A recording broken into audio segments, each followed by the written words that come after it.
I think it's fine to start. Assalamu alaikum wa rahmatullahi wa barakatuh. Good morning, everyone. I'd like to welcome you to the Accreditation Surveyors Training Workshop organized by the National Institute for Health Specialties.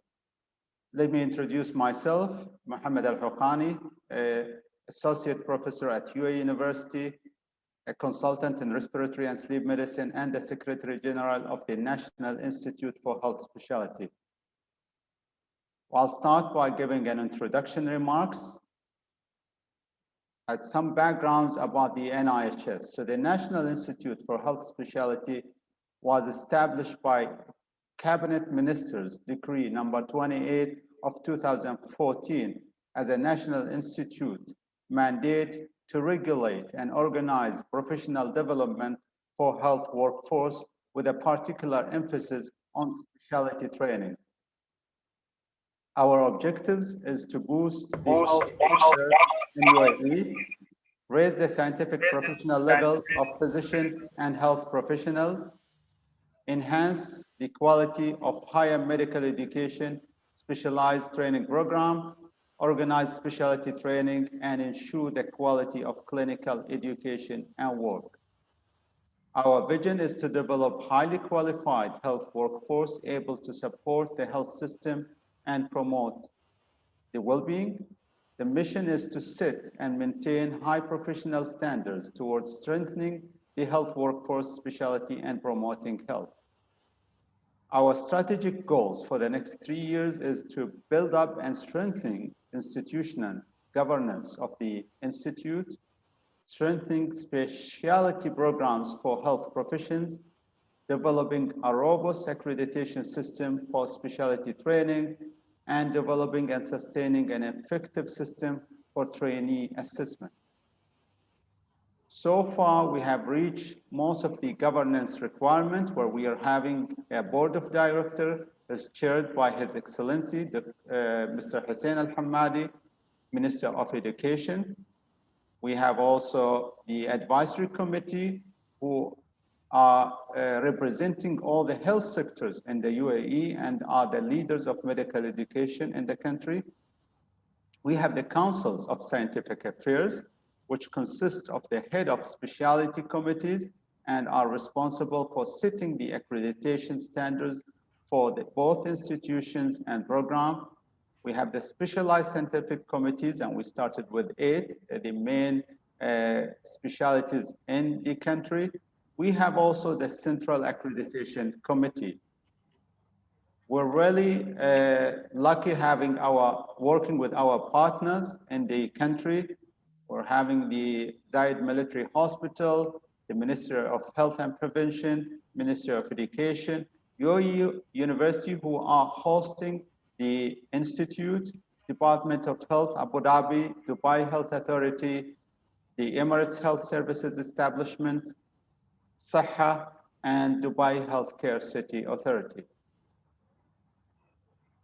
Now, the accreditation, as you know, is a very important pillar of specialty education and health.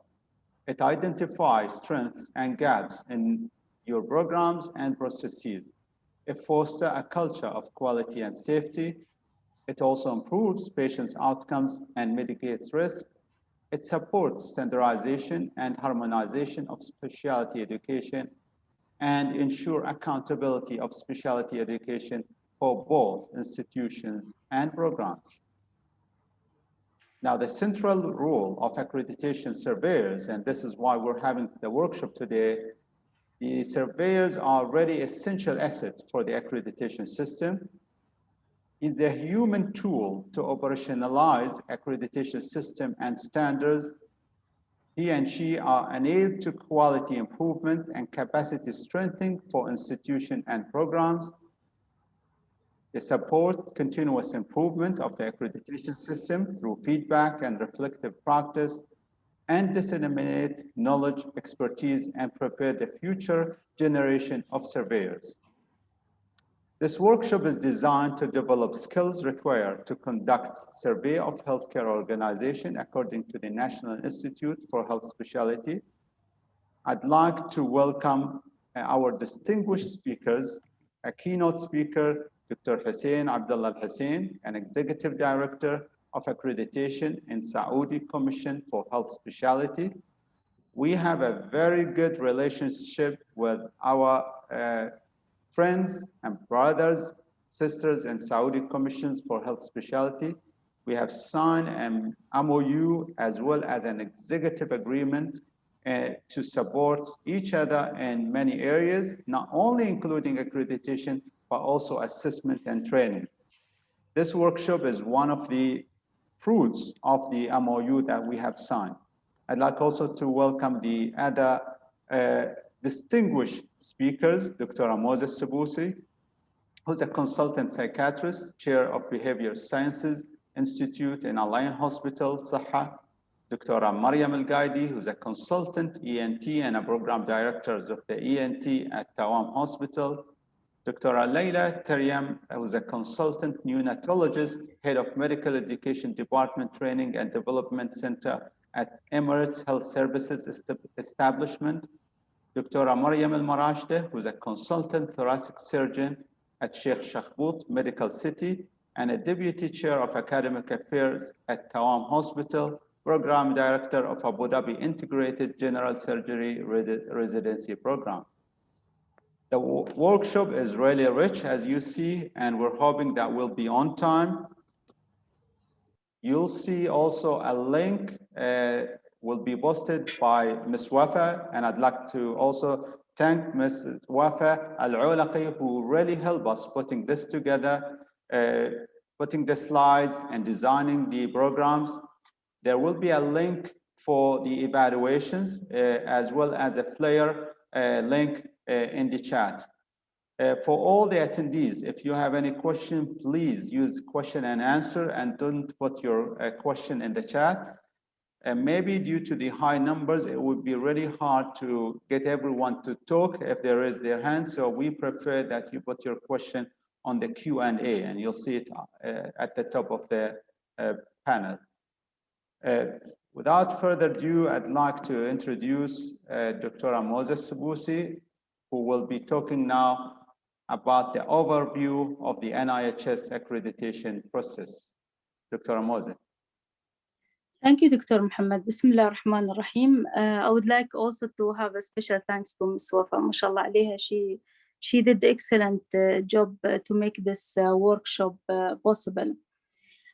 So today I'm going to do to give you an overview about the accreditation process, being a member of the Central Accreditation Committee, as well I'm chairing a subcommittee, which is charged to to come up with the workflow for the accreditation, as well the accreditation forms. So in general, this was mentioned earlier by Dr. Muhammad. The National Institute for Health Specialties is mandated by the Cabinet Decree number 28 of 2014 to accredit hospitals and organizations that host the specialty programs leading to postgraduate qualifications. And this role aims to encourage, the workforce in the health sector to continue their educational path towards postgraduate studies in different specialized health fields. And as you know, the aims of the accreditation service is to support the continuous improvement on residency and fellowship programs according up to the international standards, and to ensure the quality of the specialized training programs, as well to unify the standards and hopefully to make sure that the outcome is up to the expected, and as well to enhance the leadership and competitiveness in the health sector, utilizing the international best practices and enhancing the local, domestic and international partnership. So the next slide, please. Yeah, there are, I would say in general, 4 stages for institutional and program accreditation. Simply the hospital or the establishment seeking for application, they need to apply for the application by sending a letter of intent to the National Institute Secretary General. And they need to complete the institution. If they are applying for the institution, they need to complete the institution accreditation forms. If they are applying for the program accreditation, then they need to fill the forms, the related forms. And they need to pay the fee and submit all the required documents. After this, the back office is the accreditation unit supporting the Central Accreditation Committee, which should receive all these documents and make sure that these documents are completed, and it will be reviewed by the Central Accreditation Committee. And from there, they will assign the surveyors team. The surveyors team will conduct the site visit and will come up with a report which should be submitted to the Central Accreditation Committee, which should make sure that the requirements are met by the training center. And then they will put forward their recommendation with regards to the resolution regarding the accreditation by the NIHS Secretary General. The role of the Central Accreditation Committee, they need to establish the accreditation process, and they need to,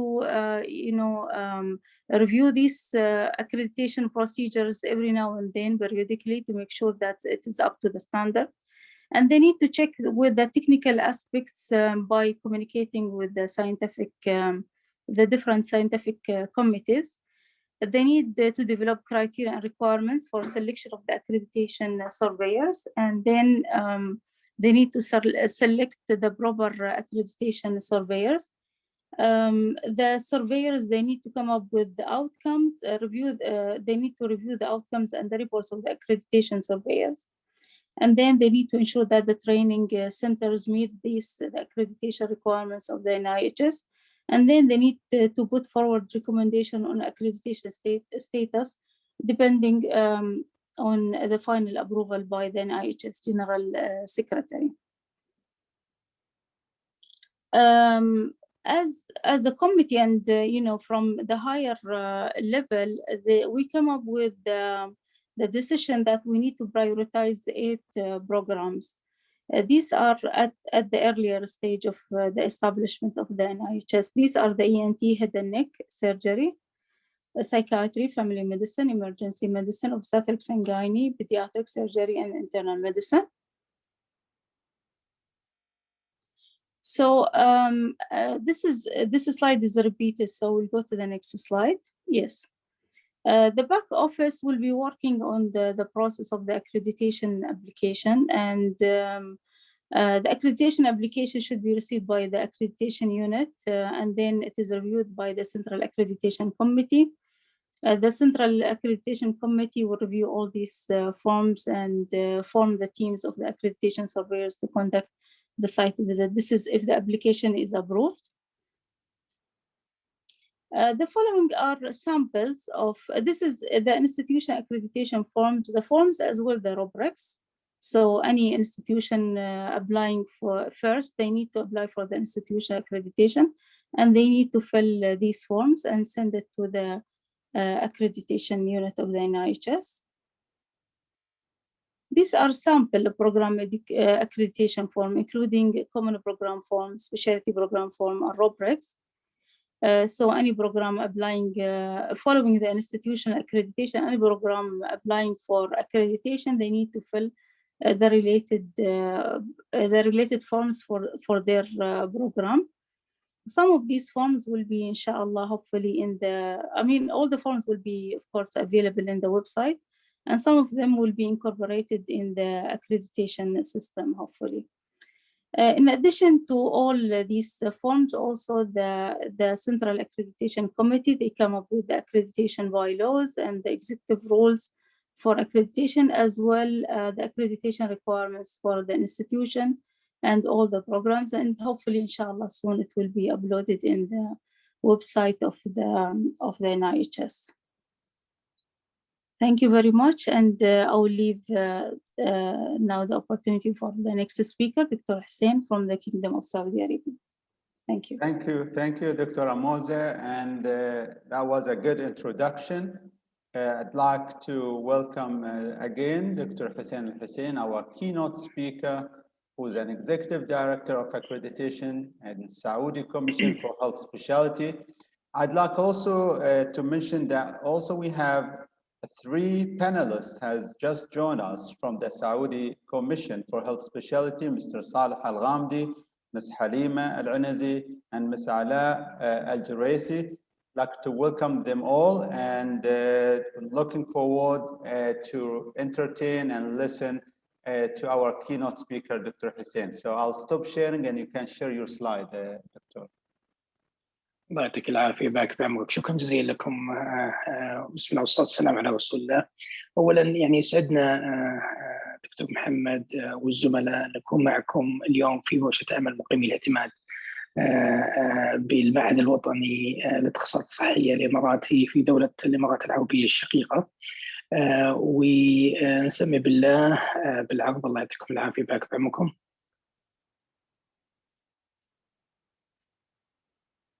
طيب, I would like to kind of provide some introduction to accreditation process.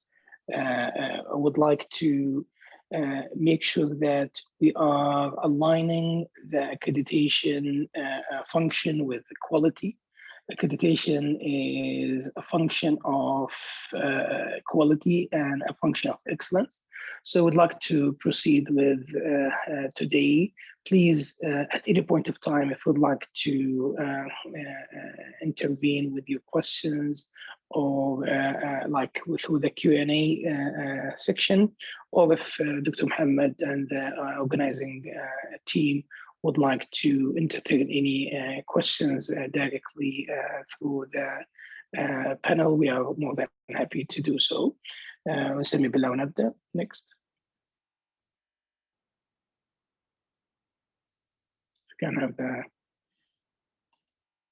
slides into the presentation mode.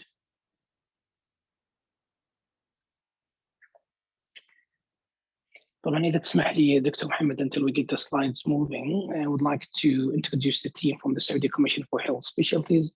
We have Mr. Saleh Al-Ghamdi, Director of Accreditation Operations Administration, Ms. Halima Al-Unazi, Chair of Institutional Accreditation Department, Ms. Ala Al-Juraisi, she's the Chair of the Accreditation Surveyors Department. And we have, who have kindly joined us, Mr. Saeed Al-Anazi. He is the General Director for Collaboration at the Saudi Commission for Health Specialties. Well, would like to welcome them all, and again, I'd like to ensure and just I'm stressing on the strong relation. And I know Saeed Al-Anazi been working with us very, very closely, and we had a meeting, a very higher meeting just 2 days ago, where we presented actually our progress with our agreement to the Saudi Emirati councils, and it was presented in front of the deputy ministers of education here in UAE and in Saudi.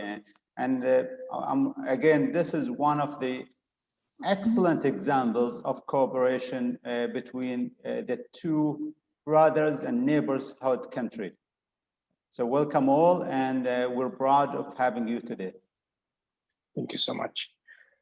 بسم الله صلى الله وسلم على رسول الله ونبدأ. Introduction, a quick one. Like accreditation, as you are aware, is the process in which the quality of a training program or training center is assessed by an external body using a set of standards.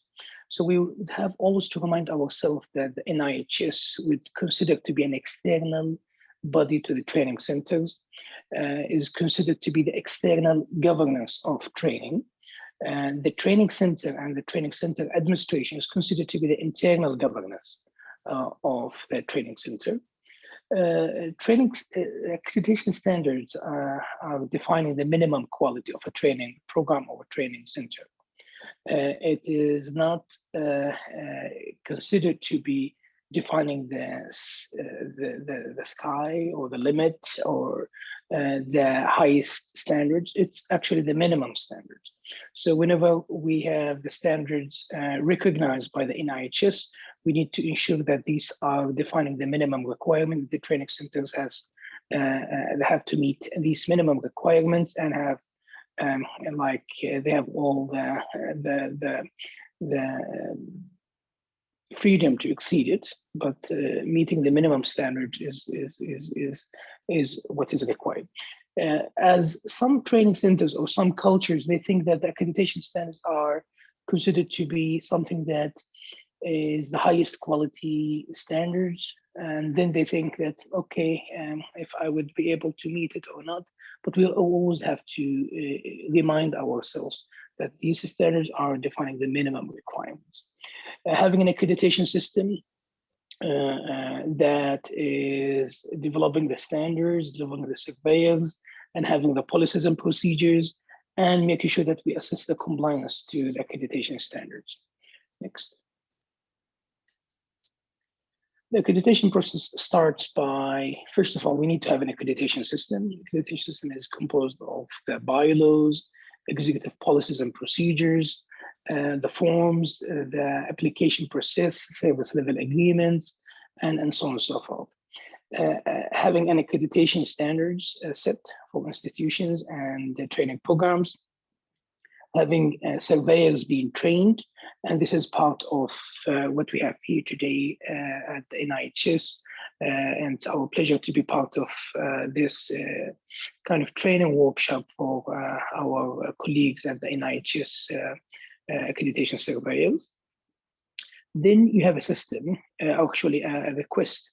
It's a new request to apply for accreditation and agreeing upon and attesting upon the conditions that's been put forward by the NIHS, or it could be a re-accreditation request or re-accreditation application. Assessing the application, coordinating a visit, having the self-assessment by the training center, assessing themselves against the institutional or programs accreditation standards. I will be making sure that while I'm going through the presentation today, we'll keep it into account that we are looking into it from institutional and from programs accreditation point of view, because that would be the greatest way to handle this workshop instead of going through all the institutional or programs accreditation. So I'll put the contrast if there are any contrasts or differences between institutional and programs accreditation.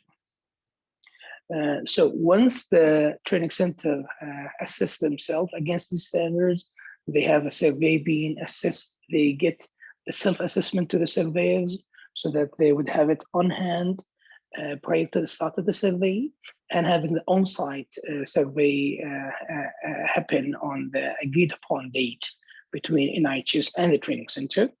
The on-site survey, the output of that survey is the report, is the survey report. So no verbal communication is accepted, no other communication by email or communication by any other mean that is acceptable. So all what we have resulted from that survey has to come through a report, and that report is the one that's set forward by the NIHS. The report has to be submitted to the NIHS, be reviewed by the committee, and having accreditation decision being made, resulting into a certificate, and the start of the training on the date set on the accreditation certificate. Then any accreditation that if you are going to go through an accreditation cycle, for example, let's say it is for 4 years at the NIHS or 6 years. If you are going to be leaving the training center or the training program only for that next visit in 4 years of time, you would probably be subject at points where the training center or training program is not at substantial compliance with the standards.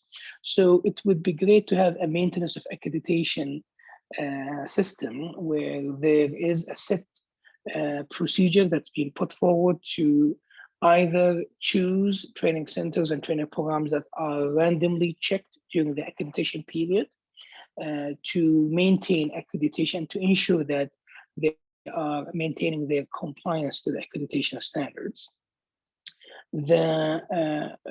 For example, the Saudi Commission, the maintenance of accreditation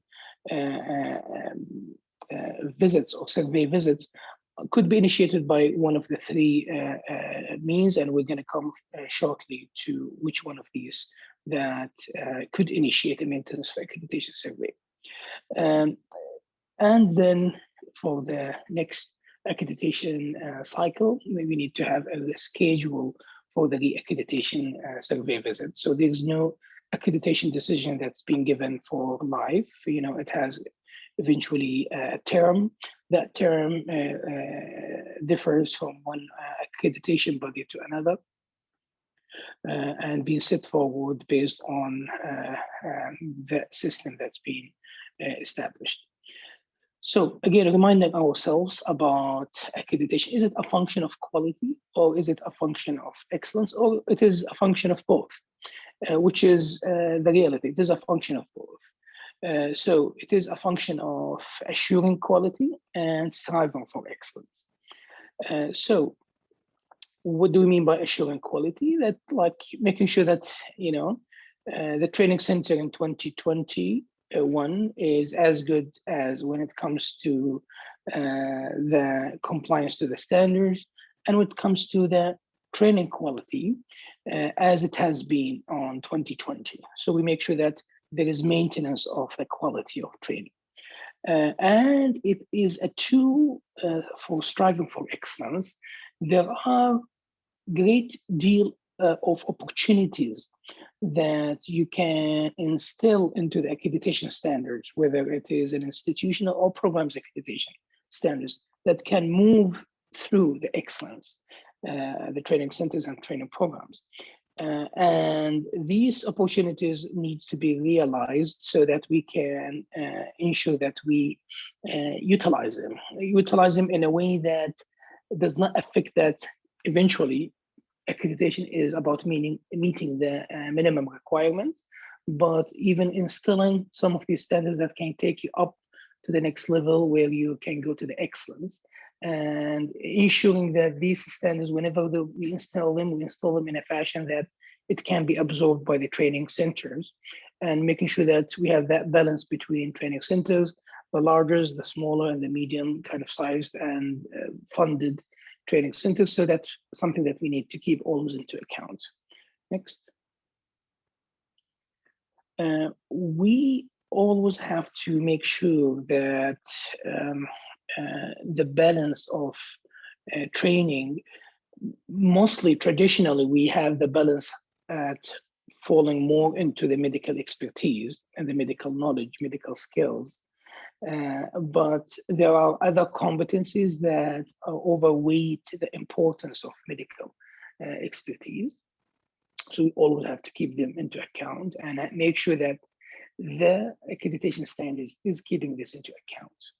Next. So what are the kind of basic pillars of having an accreditation standard?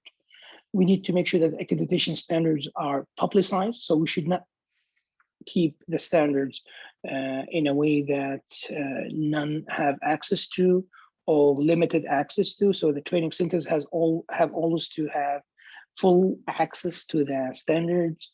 And whenever there is updates to the standard, that are made aware of the standards ahead of time so that they can get prepared and ready to comply with these standards.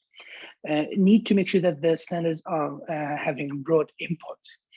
We should not have standards that are geared more toward the public, government, large training centers or healthcare institutions, while we are missing the private or missing the smaller healthcare institutions that would like to be engaged into training. So we need to make sure that we have a broad input and make sure that it covers all spectrum of healthcare institutions. My apologies, sorry. The standards need to be non-prescriptive. What do you mean about that? We need to make sure that the standard is not setting a clear direction toward a specific way to conduct the compliance too. For example, let's say that I'm making a very simple example, that every single training program has to have one secretary dedicated for the training program and dedicated for supporting the program director. If we are too much specific to that, that means that we are assigning, or that's assigning one secretary to a training program that has 500 trainees, and considering this as the minimum requirement, and having that secretary also being assigned as a minimum standard to serve and support a training program that has 2 trainings. So we should make sure that we do have kind of a more of descriptive than prescriptive standards. And there is a way of balancing between these two. Sometimes we have to be prescriptive. We have to make certain kind of a directive toward how to comply with that standard. And I'm going to give you an example, but even though, try to make sure that to be prescriptive to the minimum and leave the training center to go for whatever situation that they would like to. Let's say, we'll get an example, that the training program committee, this is one of the standards, for example, needs to meet minimum of quarterly, on annual basis, quarterly, like 4 times a year. If we say that they need to meet 4 times a year, that's very prescriptive. But when we say minimum of meeting quarterly, that means that if the training program committee is having issues that they have to meet on a monthly basis, that's kind of something that, you know, we say, okay, I only have to meet 4 times. But if you say minimum of, that sends a message that this is the minimum requirement and you need to go, and you can go further up from there. So you try to have that balance between being too much prescriptive that may harbor and make a hurdle toward innovation or toward exceeding the standard, or being too much prescriptive that there is only one way to handle that. But if we say that the example that we just mentioned, or that we mentioned just before about having adequate secretarial support to the training program, when we say adequate secretarial support, who would decide about adequacy here? It is the program director. So it would be great for the surveyors, when they go, they would ask the program director, do you have adequate secretarial support? And the program director, who has 500 trainees, and he's been assigned 3 secretaries to support the training program, he would say, yes, I do have adequate training or secretarial support, or no, I don't have adequate secretarial support. And that training program that has 1 secretary that's serving that training program that has 2 trainees, and serving 2 other training programs that have 2 trainees, and eventually it is 1 secretary serving 3 programs. But when you ask each one of these program directors, do you have adequate secretarial support? They would say, yes, I do. Or they would say, no, I don't. So that's where we are to kind of phrase the standard so that it will be as much as possible as to be non-prescriptive. So that will serve the purpose of that standard. So that's where we are with that. So we need to make sure that these standards are developed by consensus. We cannot have Ahmed and Dr. Sami and Dr. Aisha sitting on a meeting and getting the standards developed and not sharing it with the community of practice, not even getting input of the community of practice, and not being actually representative of a scientific committee or scientific council that represents that community of practice. So we need to make sure that these standards are developed by consensus, and having as many of the community, all the governance of that community who represent that community being part of that. And they need to be on agreeing on, so we cannot have one or two of those splitting it. They will just come and do or create these standards, and eventually others has to just comply with. And it is great that we publicize and actually even announce for these standards ahead of time and seek input from the community of practice and from the training centers before we get them on. That's a great practice.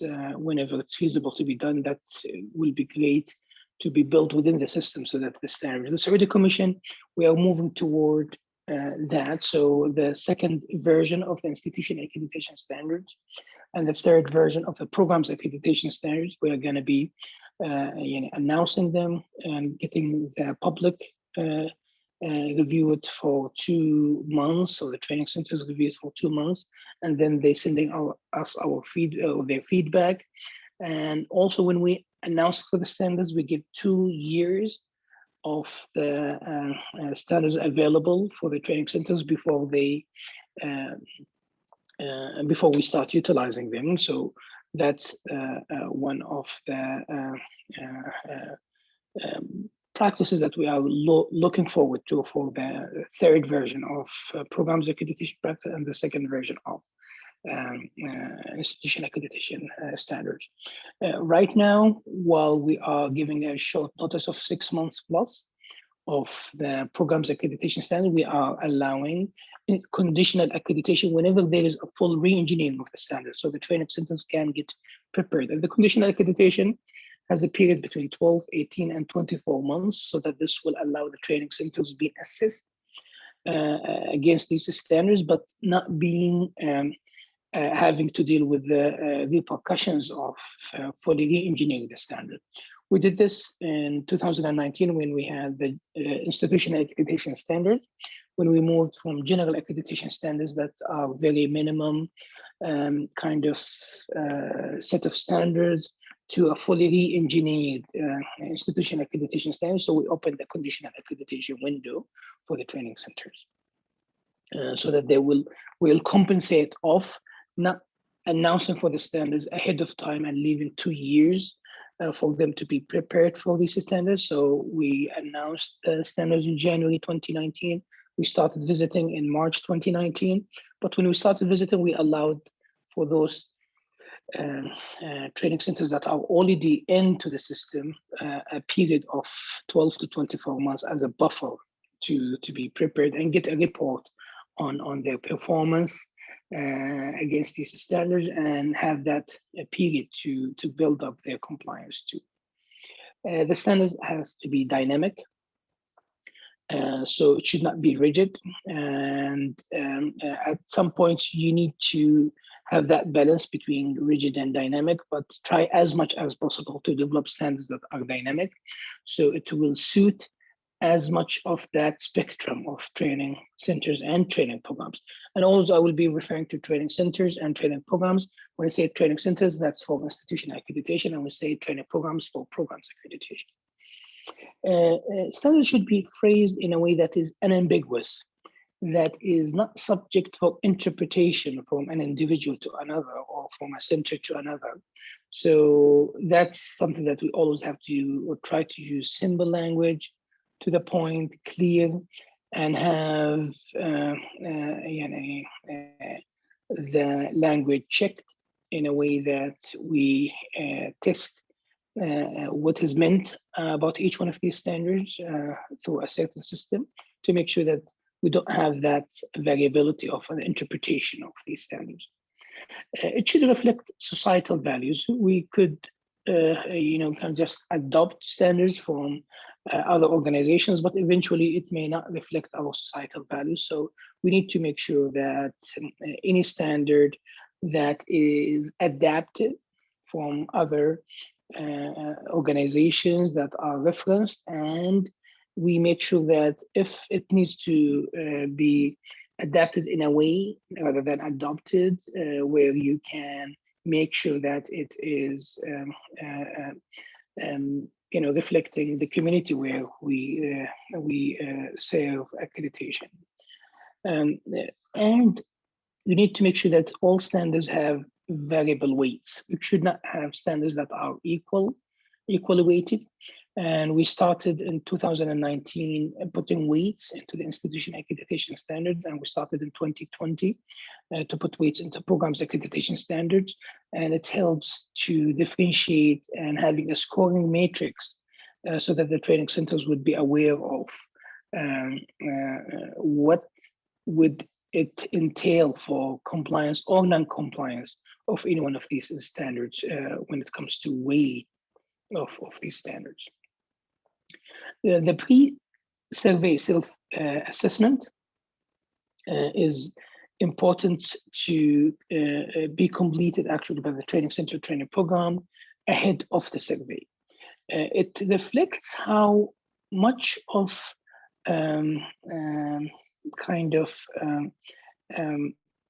consciousness and coherence and awareness of the training center to the accreditation standards. If you can move to the next slide. Thank you. So that's something that is useful. Number one. Number two, it will be great for the surveyors to review ahead of the survey. So it could kind of provide some guidance of how the training center, the training program is in substantial compliance to the standards. And the culture of having the self-assessment fully met all the way, like some of the training centers, they think that they just have to show it as looking good, would be something that would be a subject for scrutiny when the surveyors sit and they review the standard, and they will check that you have scored yourself as fully met to this standard, while you have this and this and that is not there. So you probably need to review how much of your compliance to that standard. It gives you some insight of the training center toward these standards. It describes how the training center meets the accreditation standards, and it is delivered or should be delivered to the survey team ahead of the survey visit. It requires accurate and meticulous completion by the designated institution official, the DIO, for institutional accreditation standards, or the program director if it was a program accreditation survey. Next. The survey team, usually it is 2 to 3. That's on the average. Again, it has to be from the outside the training center. At least one of the surveyors, especially in programs accreditation standard, actual survey should be a subject matter expert from the same specialty or the general specialty where that subspecialty lies. The surveyors are not consultant to the training center, as to be clear. So some of the surveyors, they think that I am a consultant. I would give some suggestions, recommendations, opinions. We are eventually, as surveyors, when we go there for the training center, we try to be in a very humble and kind way, review what is the compliance of the training center training program to the standard. We should not be giving suggestions or recommendations because it will have an issue. I'm just again gonna go back to an example. Let's say that one of the standards is looking into having the training center having dedicated offices or private offices for the program directors, and you are surveying one of the programs and they don't have a private office for the program director. Then you start making a suggestion. Okay, you have adequate space here. Why don't you, divide that space and use that part for the program director? That space is a lot maybe for the waiting area. You can cut part of it and dedicate it for the program director. All that space is for the lounge, for the nursing team or the medical team. You could convert it into program director office. That's something that, first of all, it should not be verbally mentioned or written in the report. as it gives some prescriptions or recommendations or suggestions that could be against the values, against the means that the training center could have done or dealt with that non-compliance in a way that suits that training center, rather than having it, kind of giving that directive about it. The main function of the survey team is to validate if the accreditation standards are met, partially met, not met, or not applicable. And we need to comment if anything that it is not fully met. We need to comment why it is partially met, what have we seen, so that it would be useful for the committee to learn why it is partially met. We cannot score something that's partially met or one of the standards and we don't provide comment. Or if it is not met, or if it is not applicable. Let's say if it is not applicable because it is a new program, we don't have active trainees, so the evaluations are not made. But we say not applicable, new program, in the comment section, new program, but the training center and trainer program are aware of it and willing and committed to make it happen when training starts. So that's something when you are dealing with a new training center or training program. Next slide. So the accreditation survey output is the report. We cannot send a report to the NIHS, then make a phone call to Dr. Al-Hawqani, say, we sent this report and we think that this training center, we assess the compliance to the standards, and we listed in the report our recommendations to re-accredit that training program. But you know what?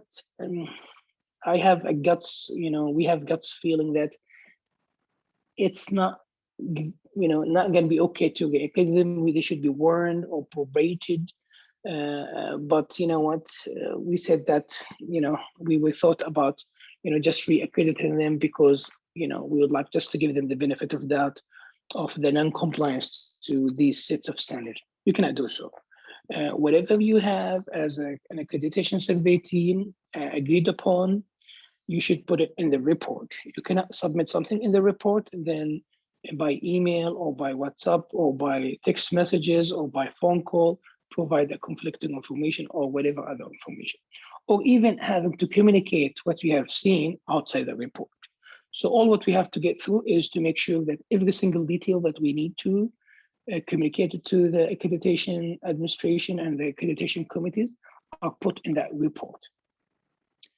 Things that we are not sure of, or we haven't had information related to that information that could kind of have legal or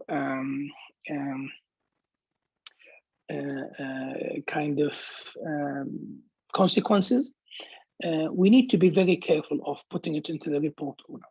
For example, let's say that we are going to survey visits and we are meeting the trainees and we are asking the trainees about, are you subject for abuse? And the trainees say, no, we are not, everything is great. Then you leave the meeting, then and a trainee that comes after you and say, no, I have been subject to abuse, and this is the consequences, and this is what have happened, and this is what have been done, this is what there. We need to be very careful when we are quoting things that are being isolated. First of all, we need to make sure that whatever is being delivered is delivered in the group with the whole trainees there. Number one. Number two, if something like this happens to you, we need to, first of all, because that trainer could go to one of the surveyors, we need to, first of all, join as the surveyors and make sure that all of the team members are there when we are hearing that. So we should not put something that one-to-one have been delivered. So that trainee came, and after finishing the meeting with the trainees and wanted to say something, we just, we gather as the surveyors and make sure that we are in a confidential place where we hear from that trainee. And while we are putting it in the report, we have to describe it there. During the meeting with the trainees, there were no reported abuse or situations where abuse have happened. At the end of the meeting, one of the trainees have asked to report to us in private the following situation, and we reported as have been mentioned. We try not to mention names in the report. We should, because eventually we are not there as interrogation or as a policing. We should try to make sure that we report what has been delivered to us as much as being phrased in that context, and make sure that it is reported in that context. That did not happen in a group, that have happened in private. Because, you know, there might be a situation where this is correct, or might be a situation that this is not accurate. So especially when things are mentioned, like not at the group, it could be that, yes, there is an abuse, but, you know, that trainee felt kind of either embarrassed or restricted, or thought that I would not be feeling comfortable to mention this in front of the whole group, and I would do it so in private with the surveyors. I need to make sure that we don't get one of the surveyors here to that. We need to meet as a group and hear, so that each thing that we have heard as a group rather than as an individual. So that's something that we need to keep into account.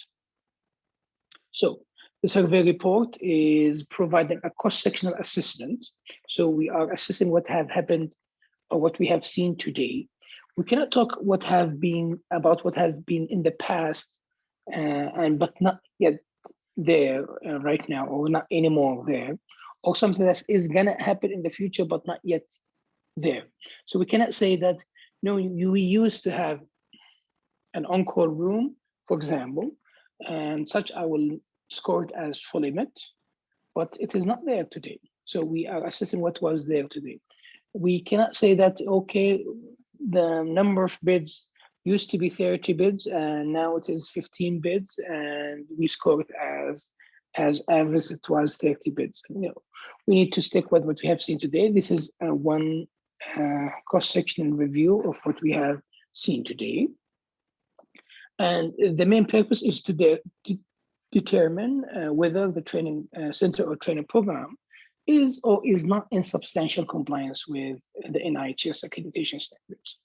The survey report will be used by the committee, the accreditation committee, to make a recommendation for the accreditation decision, where that is a recommendation by the survey team, a recommendation by the committee, and based on the governance of the accreditation decision at the NIHS, whoever is making the final decision is the one that's going to be defined into the system and the bylaws, who is making the decision. So all these are recommendations. So we need to be very careful of communicating our recommendations to the training center or to anyone, because these recommendations that we make as a survey team may or may not be actually reflecting what's going to be there as a decision. It could be the decision that to repeat the whole survey, or the decision could be completely different. That is set in the governance of the accreditation decision, and we have to respect that governance so that we make sure that we don't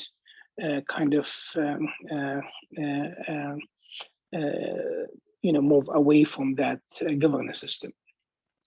The accreditation decision will be made by the NIHS, communicated directly to the training center.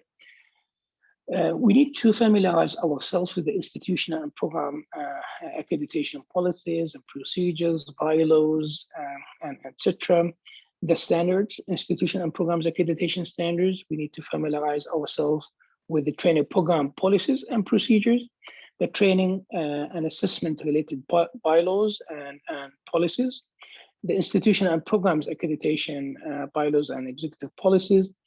If there is any previous survey report or previous accreditation decision, or if there were any concerns in the previous accreditation decision, we need to be familiar of. The training center policies and procedures, whether supervision of training policies, appeal, harassment, etc. The institutional training program, institution training committee minutes, or the programs training program committee minutes for these meetings, The interinstitutional collaboration agreement, we need to be aware of the trainees evaluation. If there is a certain system that, the training center or the NIHS is using to report or record or have a portfolio of trainees evaluation, we need to be familiarized about how to use it and how to look into it. And any program accreditation survey, we need to be aware of the training program curriculum, whether I am the one who's subject matter expert, I am the lead surveyor, or I am participating surveyor from outside the specialty. I need to be, having an ample time looking at the curriculum so that I will be prepared for the survey. And next. These are general guidelines that we need to keep into account as an accreditation surveys. We represent, or actually you represent the NIHS. So in every single action, we need to make sure that you do not represent your own self. You do not represent your healthcare institution. You do not represent your specialty. You do not represent your scientific committee or council or professional entity that you belong to. You represent the NIHS. So always we have to keep into account, and we have to keep this fact at all times, because you would never be sent to survey the training center, and the training center would never open their books. They would never open their, doors unless if you were an NIHS surveyor. So that's the fact why you are there. So we need to always be reminded of that. We should not ask for information or request anything that is not related to the standards. We should not be biased toward our institution or be talking about, I am Dr. Ahmed from, for example, Dubai Health Authority. For example, I am Dr. Ahmed. I'm an accreditation surveyor at the NIHS. I'm Dr. Khalid. I'm Dr. Aisha. I'm Dr. Noura. I'm an accreditation surveyor at the NIHS. We are here today to learn from you how do we score, or how do you comply to the accreditation standards. And we highly appreciate the time that you help us to learn from you, your compliance status to the standards. That's in a simple how we introduce ourselves. No specialties, no training centers or healthcare institutions background, etc. We are there as NIHS surveyors. Sorry. We have to, remind ourselves that we are colleagues. We are peers. We review our peers. Today, I'm a surveyor reviewing an ex-training center. Tomorrow, somebody from that healthcare institution coming to survey me. So we are peers. We need to be collegial and humble, kind. That's an essential for being a successful surveyor.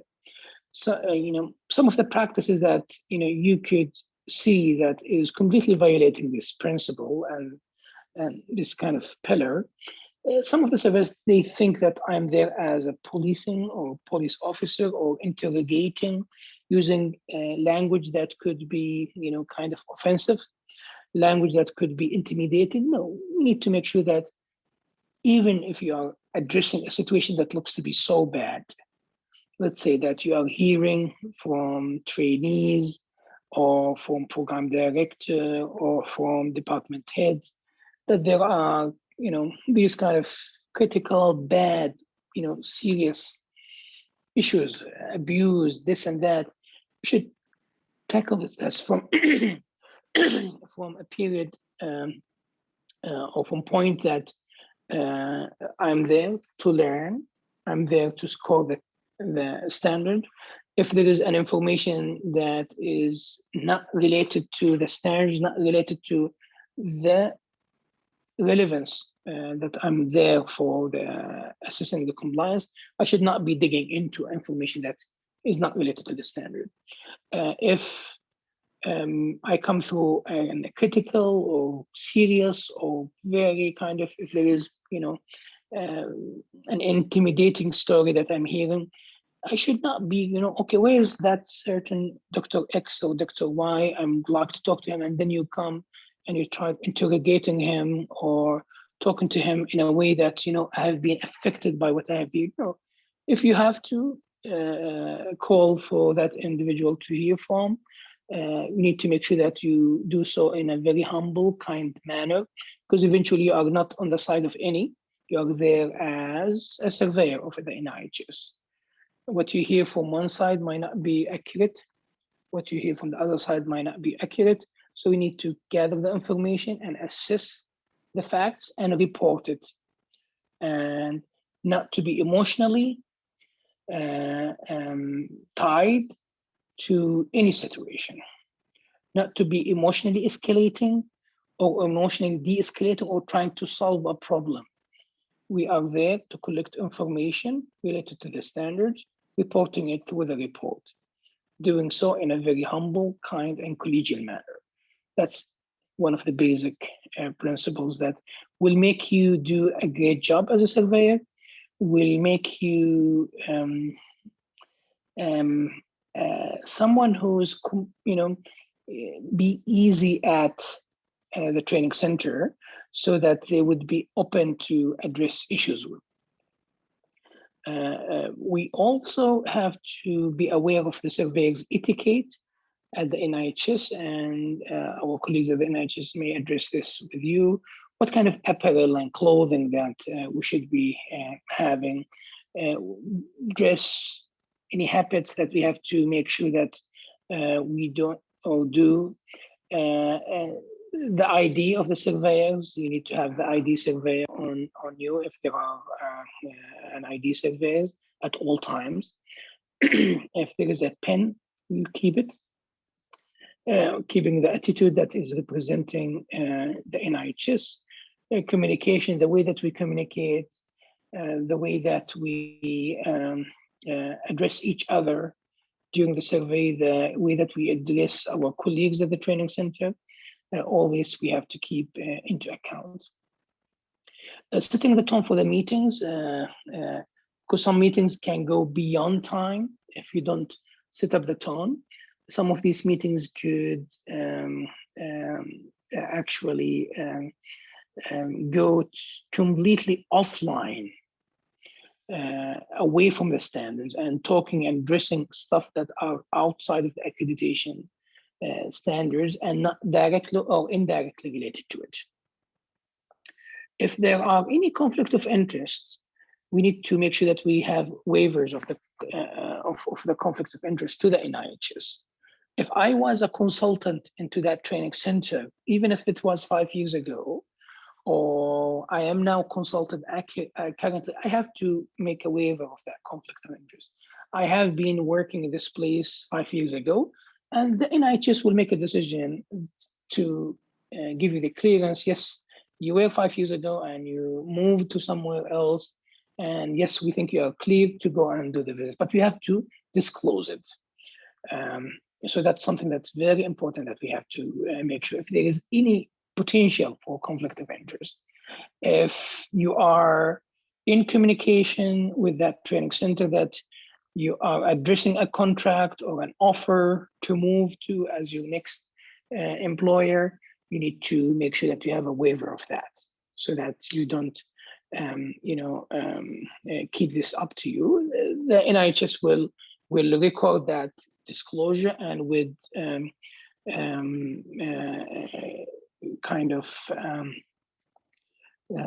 decide whether it is okay to proceed or not with that survey. Making sure that we introduce ourselves at each meeting and state the reason why we are there. Some would introduce themselves at the beginning of the survey when they meet the DIO or when they meet the program director, but forgetting that each time I'm meeting a group or a new group of the team at the training center, I'm meeting now the trainees. So each time I had to make sure that we introduce ourselves as a team, as a survey team, and stating the reason we are here to learn about the compliance of the training center to the accreditation standards. This is part of a routine assessment, if this is a reaccreditation visit, or this is the training. Your institution is applying for accreditation, so that's why we are here.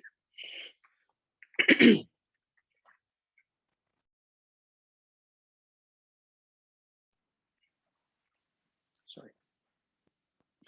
Informing each group of your role and what are the expectations of the meeting, and starting the meeting inquiring about areas of strength, areas for improvement or concerns. Next.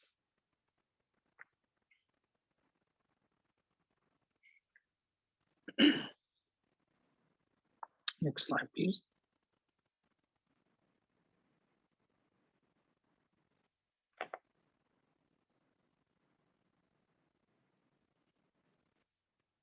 Next slide, please. So the Institutional Accreditation Survey agenda starts by meeting with the DIO. Like that's, again, this is just only a template of the agenda for the Saudi Commission accreditation or institution accreditation survey. Whatever the agenda that's been set forward by the NIHS, this is the one, or actually that is the one that you go by, and keeping into account that what we always remind our surveyors, this is the recommended agenda. So if there are any modifications or moving one part to a certain time, because for whatever reason, that is at the discretion of the lead surveyor and the surveyor team. But this is the recommended actually chronological order of moving from one item to the next, because that helps to navigate through the survey in the most effective manner. So you meet with the DIO for institution accreditation survey, then spend some time reviewing the documents. And if there are any documents that are not being prepared and you would like to request, you could request it. And you have sometime in the afternoon to have it available. Meeting with the program directors, meeting with the trainees, and making sure that we have a mix between senior and junior, and meeting with the faculty trainers. And again, these numbers that we are putting, this is just a recommended number because of the space limitations that you could have in the meeting rooms. Now, like we have launched in last year, the virtual accreditation surveys for institution and programs that eliminated the virtual, or actually the physical space of the meeting room. So we actually inviting all trainees, all trainers, and we are recording the percentage of those who have joined the survey, if it was trainees or trainers. And with the next set of standards, we're gonna specify the percentage of the trainers and trainees, and have that as one of the standards reflecting the compliance to the presence and participation in the accreditation survey. The meeting with the medical director of the institution and department heads, breaking, because we remind ourselves that this is a long day. We need to make sure that we have a break, if it was a break for prior, or break for a snack or lunch. If lunch or snack or whatever is being served, that's well and good. If not, the surveyors have to find their time to get something, because the worst thing is that you are having a long day, you are having low in sugar, low in fluids and water, and making sure that this does not go beyond when you are on a busy long day. It could affect the way that you communicate. It could affect the way that you ask the proper questions. It could affect the way that you utilize the time. So don't forget this, never underestimate the break time. It is very essential, and it is something that I would highly recommend, even on the busy, long day that you are behind the schedule, that you go for break. And make sure that break, you come back active, and make sure that,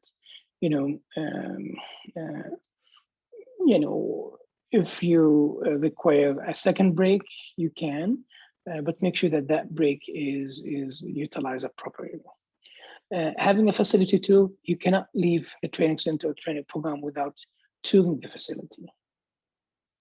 And even if you know that this is the best ever healthcare institution in the whole world, you have to tour. You have to see the on-call rooms, lounge, training classrooms, OBD, wards, ER, OR, lab, radiology, pharmacy, meet with trainees, meet with trainers during the tour. It is another set that you meet them when you are meeting them outside the dedicated time for meeting the trainees or the trainers. You ask the questions that you may need to learn about in a very collegial, humble, non-interrupting manner. So we'd not call a trainee outside of the OR just to ask him or ask her, or call a trainee out of the clinic from the patient. You know, you will use the opportunity whenever you meet a trainee or trainer that you could chat, introduce yourself, and they could be part of the meeting that you had earlier in the day, or they could be that they could not have a time to be there. So having that opportunity to hear from them.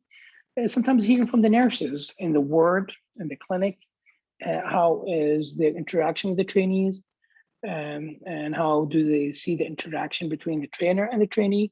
That's something that would provide some insight. Then you have the second part of the documents review.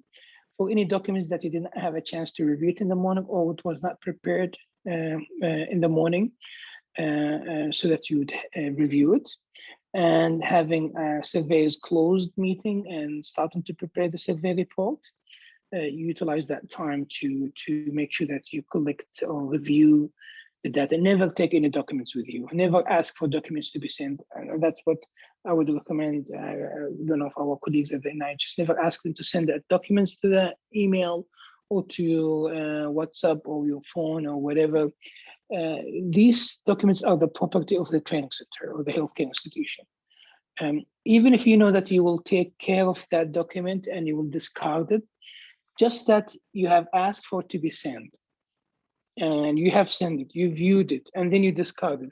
If there is any confidential information in that document and have leaked somewhere or another, even not by you, by someone else, there is that breach that you ask for it to be sent to you. So you could be a potential for that breach of the confidentiality of privacy. So never ask for it. You are there to see it, review it, and get it back to them on the spot.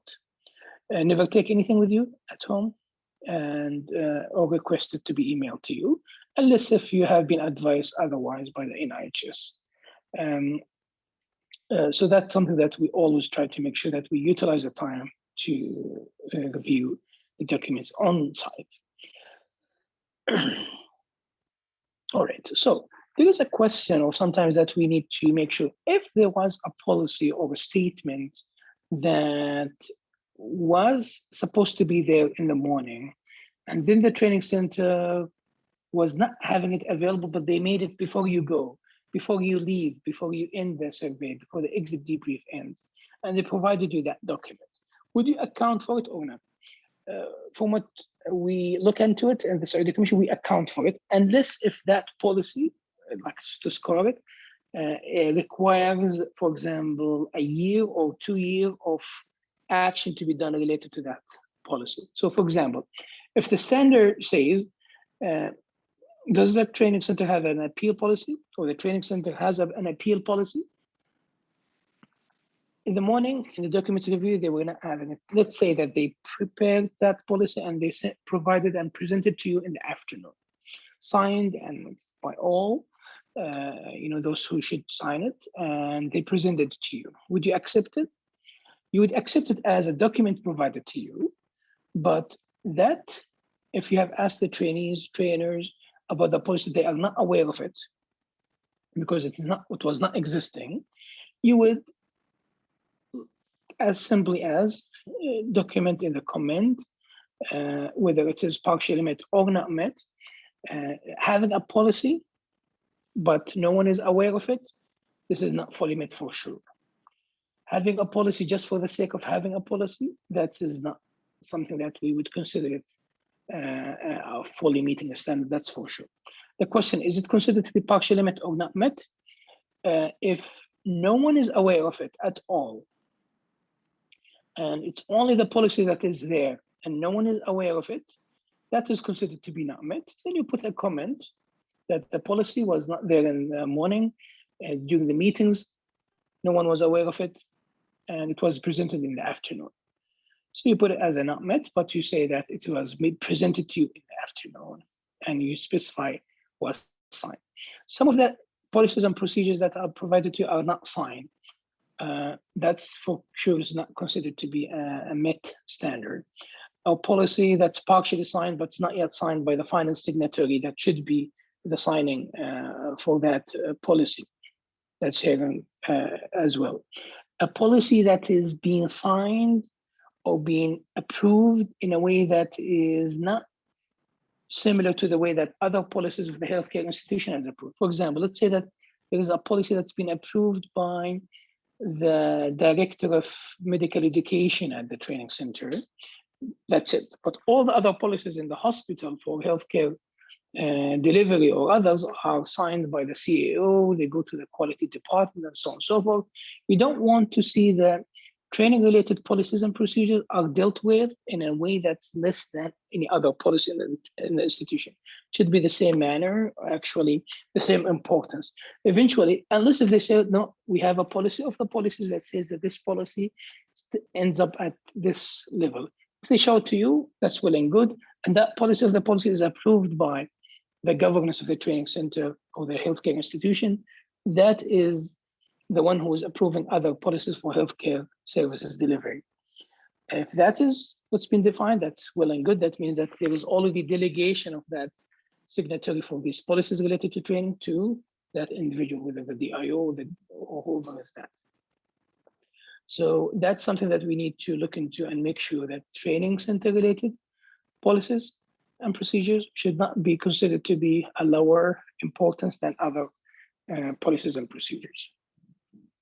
Then you will have an exit debrief with the DIO. If it was institutional accreditation survey, you do not disclose the decision or what you recommend as a decision. You do not disclose what you would write in the report. You would briefly, first of all, thanking the training center for having you in and providing the information available, to making it available to you to assess the compliance of the standards.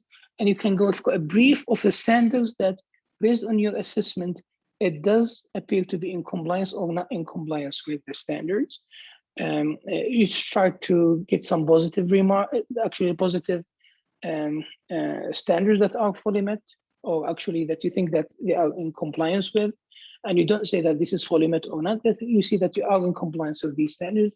Then you start with the ones that are not in compliance. Again, you highlight and you stress that this is only our assessment that we will provide into a detailed report to the NIHS. They will review the report. It will be reviewed by a committee, and then there will be a decision being recommended and a decision that will be made and sent to you directly. So you don't disclose whether that person, you know him or not. Eventually, it's very professional to make sure that this is something that I cannot disclose any.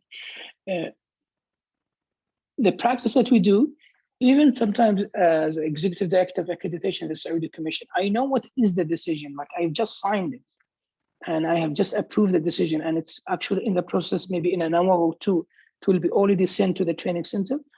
And someone called me and asked me about it. I would not. I would say it's been prepared and you will receive it by email, and it will appear there. So, because the minute that this decision is being sent and received by the training center, that is the time where that decision becomes formal and into effect.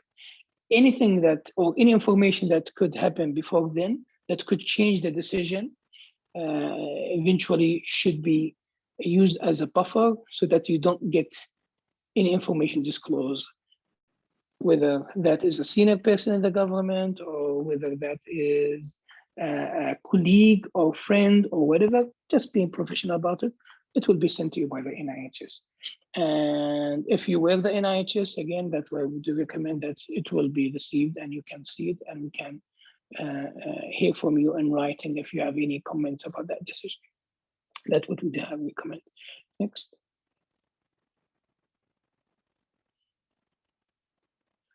The program's accreditation survey, it's almost in one way or the other is similar to the institution accreditation survey. The difference is that you meet a program director, you review the documents of that program, meet the trainees of that program, where institution accreditation, you meet trainees of all training programs, all medical directors, all actual program directors and trainers from all specialties that are engaged into the training program. Here you deal with one program, with the department head, break 2, and documents review, second part, and exit debrief with the program director. And this is the NIHS has a different agenda that's as communicated by the NIHS.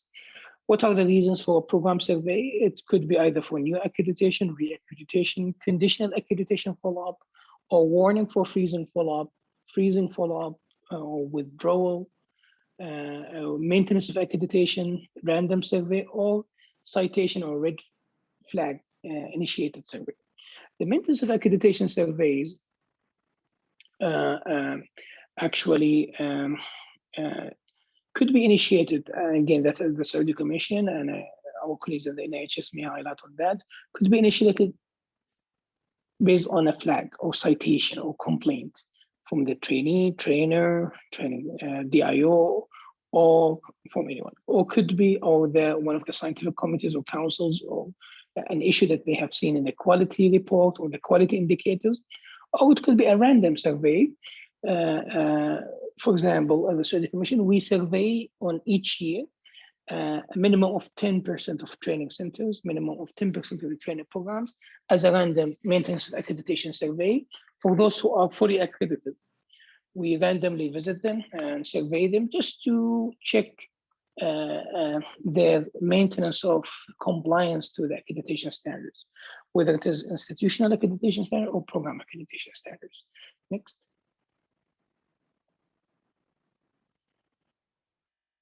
So the goals of the accreditation survey is to validate if this accreditation standards are met, partially met, or not met.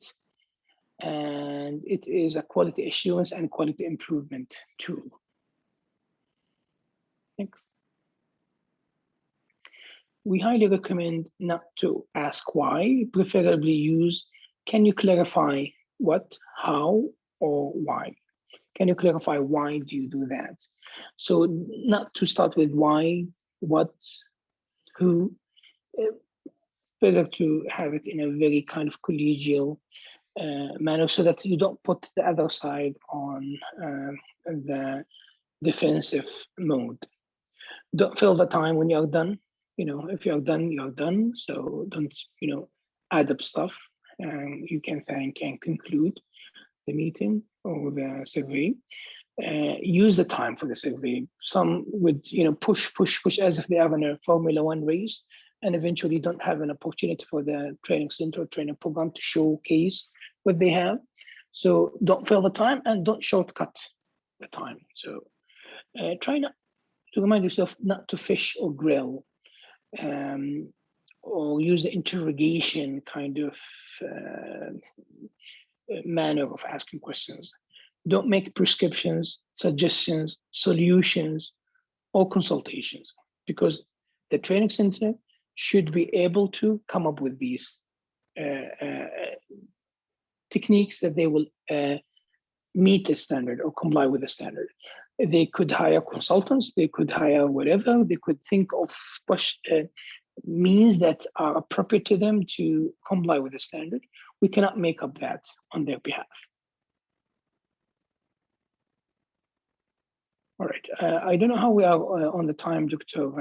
Mohammed, because we are doing all the presentation at once. So if you'd like us to make a break or continue through to conclude, because there are two parts, or we are joining them together. Well, Dr. Hussein, I think you're doing excellent, and I feel if someone need a break is yourself. So I would highly suggest, I know on the schedule, we're supposed to break at 11:20, but you've been speaking thankfully for the last more than 1 hour, and I think we could have a break if you would like, and you tell me how many minutes do you want? Thank you so much, Dr. Mohammed. Maybe 5 minutes break would be great if that suits you and suits the schedule and everyone. Sure. So let's do this. I'll stop the recording, and I would advise all the panelists to keep the link and not to disconnect from the Zoom. We will meet in 5 minutes. It would be 10:30 at UAE time and 9:30 at Saudi time. And again, Dr. Hussein, thank you very much. And I would maybe recommend also to everyone to turn, all the panelists to turn on their camera. We'll take a screenshot for the news at 10:30. Thank you very much. Thank you so much.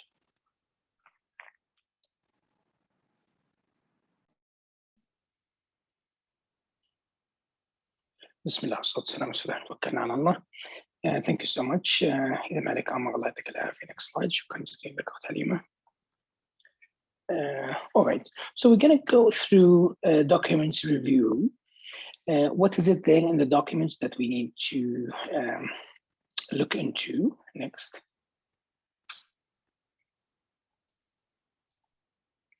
So review of the documents would provide additional information to the survey and the pre-survey self-assessment, and it should be verified during the meetings. Looking at the documents will prompt you questions at various meetings. This is why we start with reviewing the documents after meeting with the DIO if it was institutional accreditation survey, or if we are doing a program accreditation survey, we would meet the program director, then move to the documents. We know what are the documents that are to be reviewed, and we're going to go through a list of them. So it is important that the subsequent meetings that you have some idea that you have built during the first part of documents review.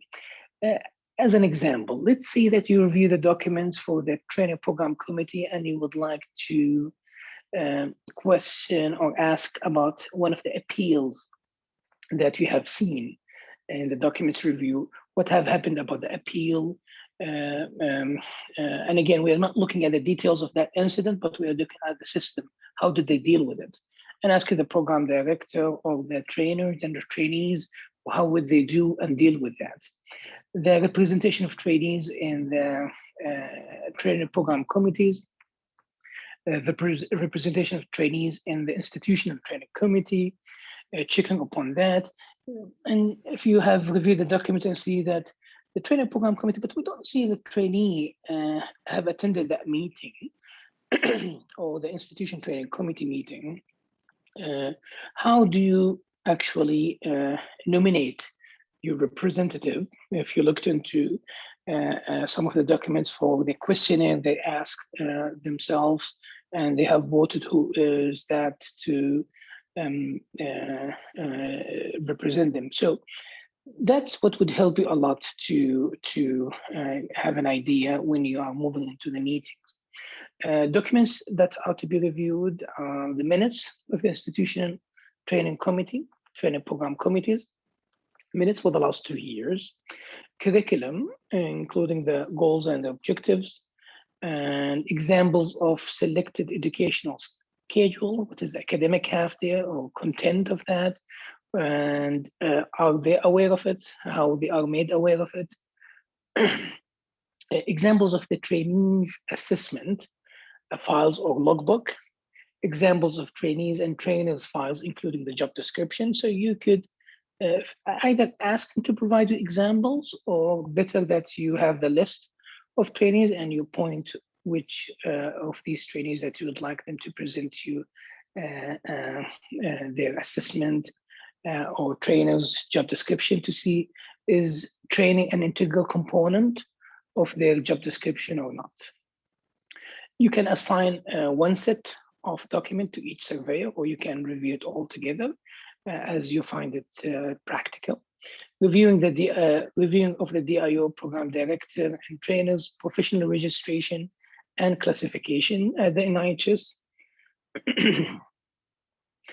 Minutes of the ITC or the Institution Training Committee and the Training Program Committees, reviewing who participate in these meetings.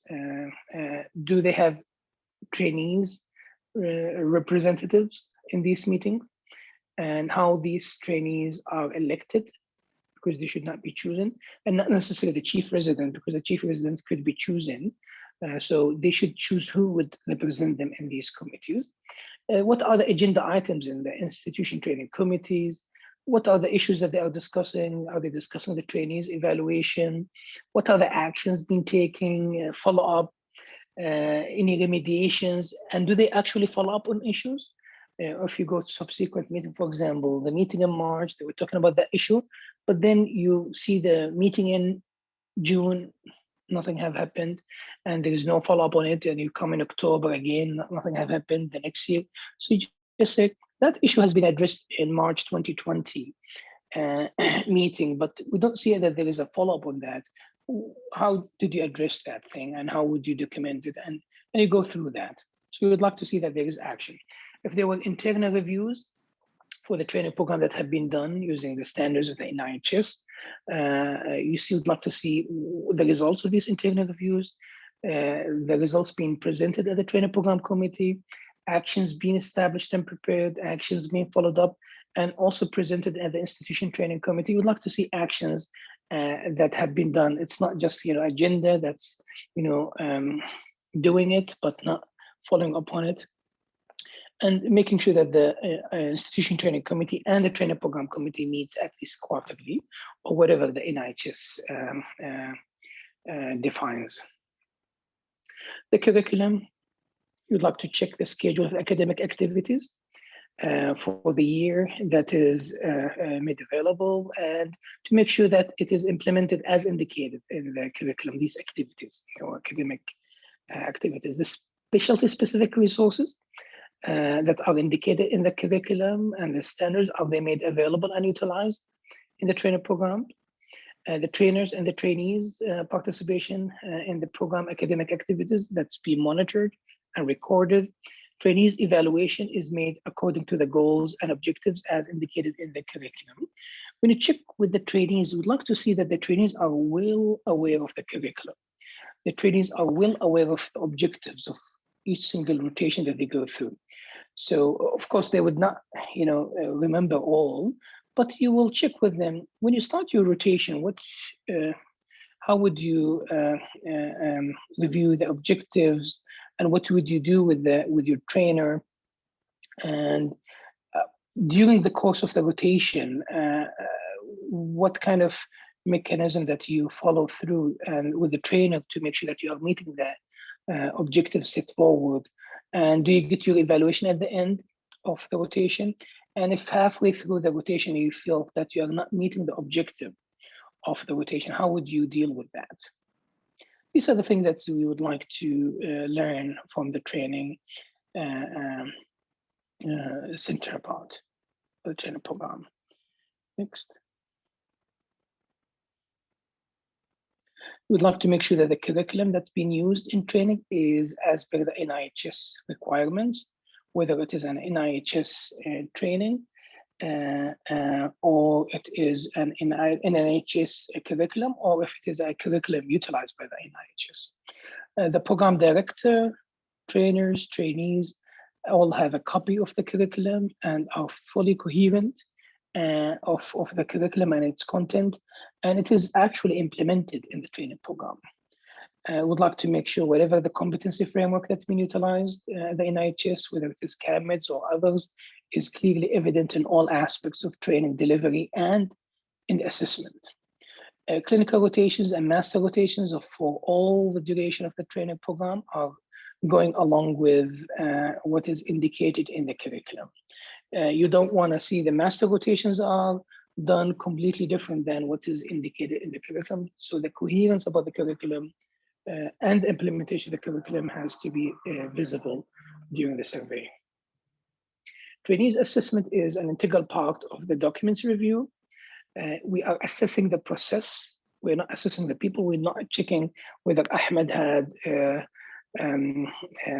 great performance, he did well in that rotation or that. We're just assessing how is the assessment being done. Do they have the feedback clearly written in the evaluations?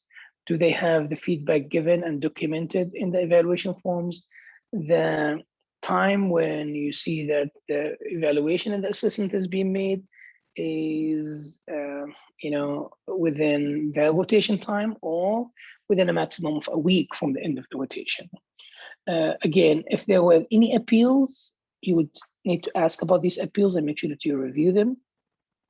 Looking at the assessment forms, program specific, to make sure that they are program specific and they are related to the rotation goals and objectives, and they are completed in timely manner, and they are signed by the faculty trainer and the trainee, so that the trainee attests that they have seen these evaluations and assessments. The survey meetings, meeting with the DIO. We'd like to learn from the DIO, how does the institutional training committee function? What are the rules of the program directors and the trainees in the institution training committee?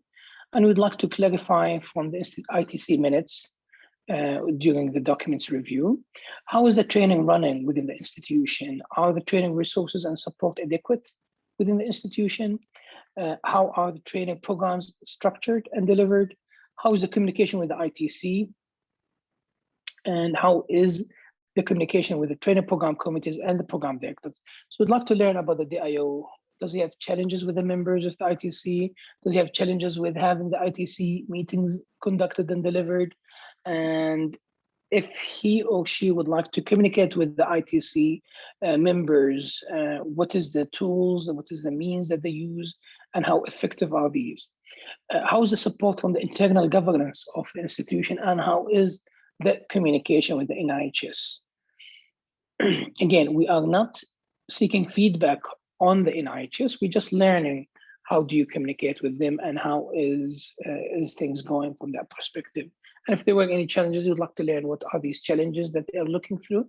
Again, we're not seeking feedback to the NIHS, we're just gathering how they are dealing with it. We have issues with communication, how you deal with these issues.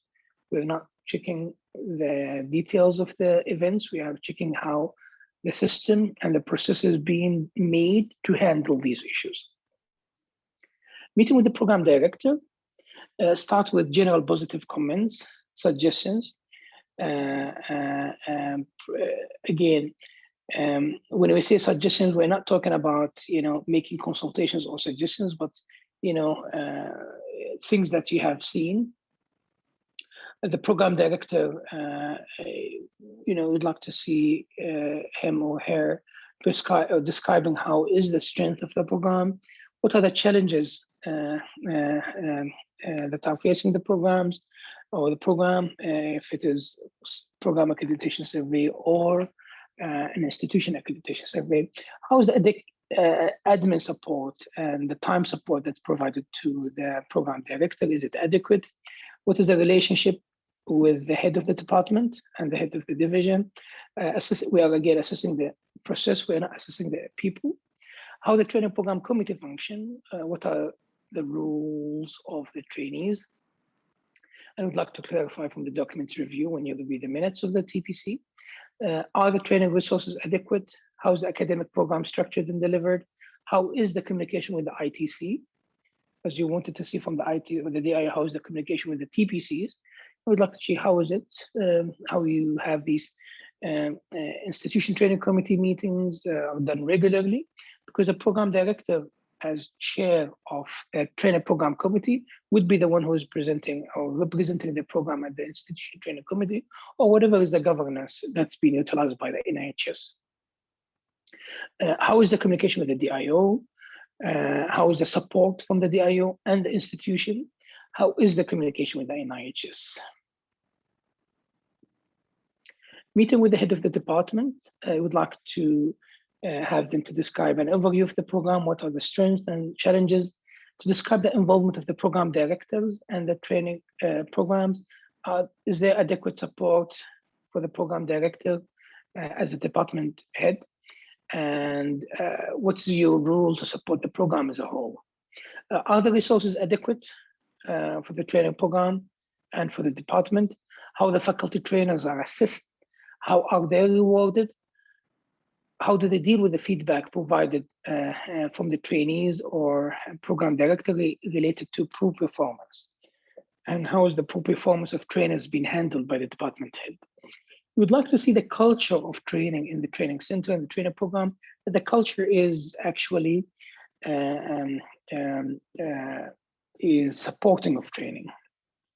Meeting with the trainees, emphasizing that comments are confidential, anonymous. Trainees usually are kind of considered to be the weakest, part of the chain. And I'm not saying weakest from a negative perspective, but they are the most vulnerable. So we have to keep this into account.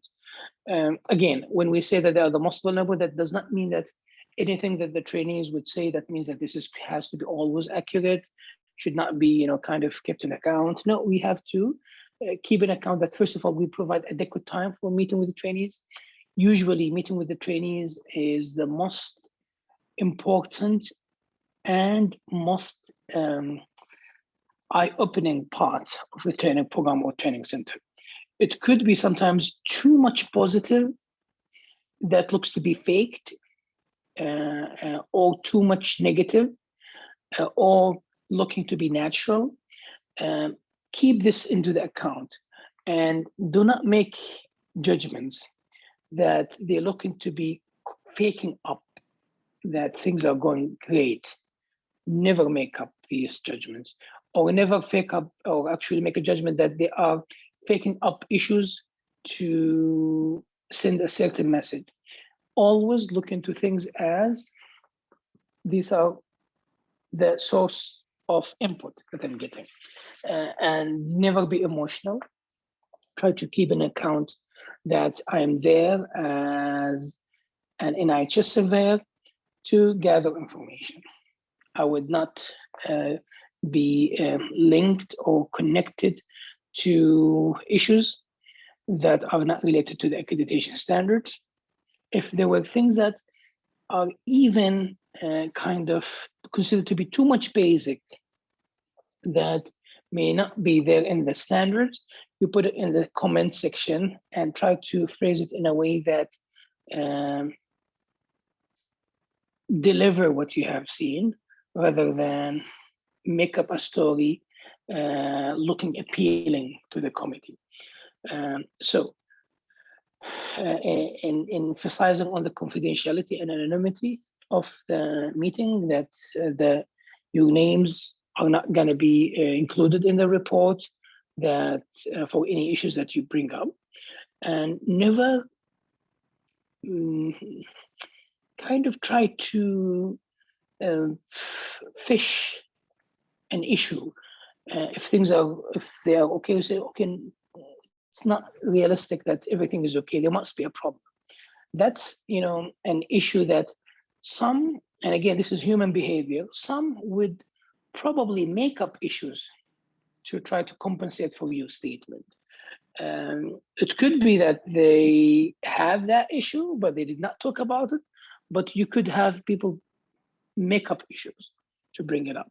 So try to be taking, see that things are not going easy with being opening up toward the surveys. Try to easy that and try to go through certain surrogates, asking about certain surrogates that could lead to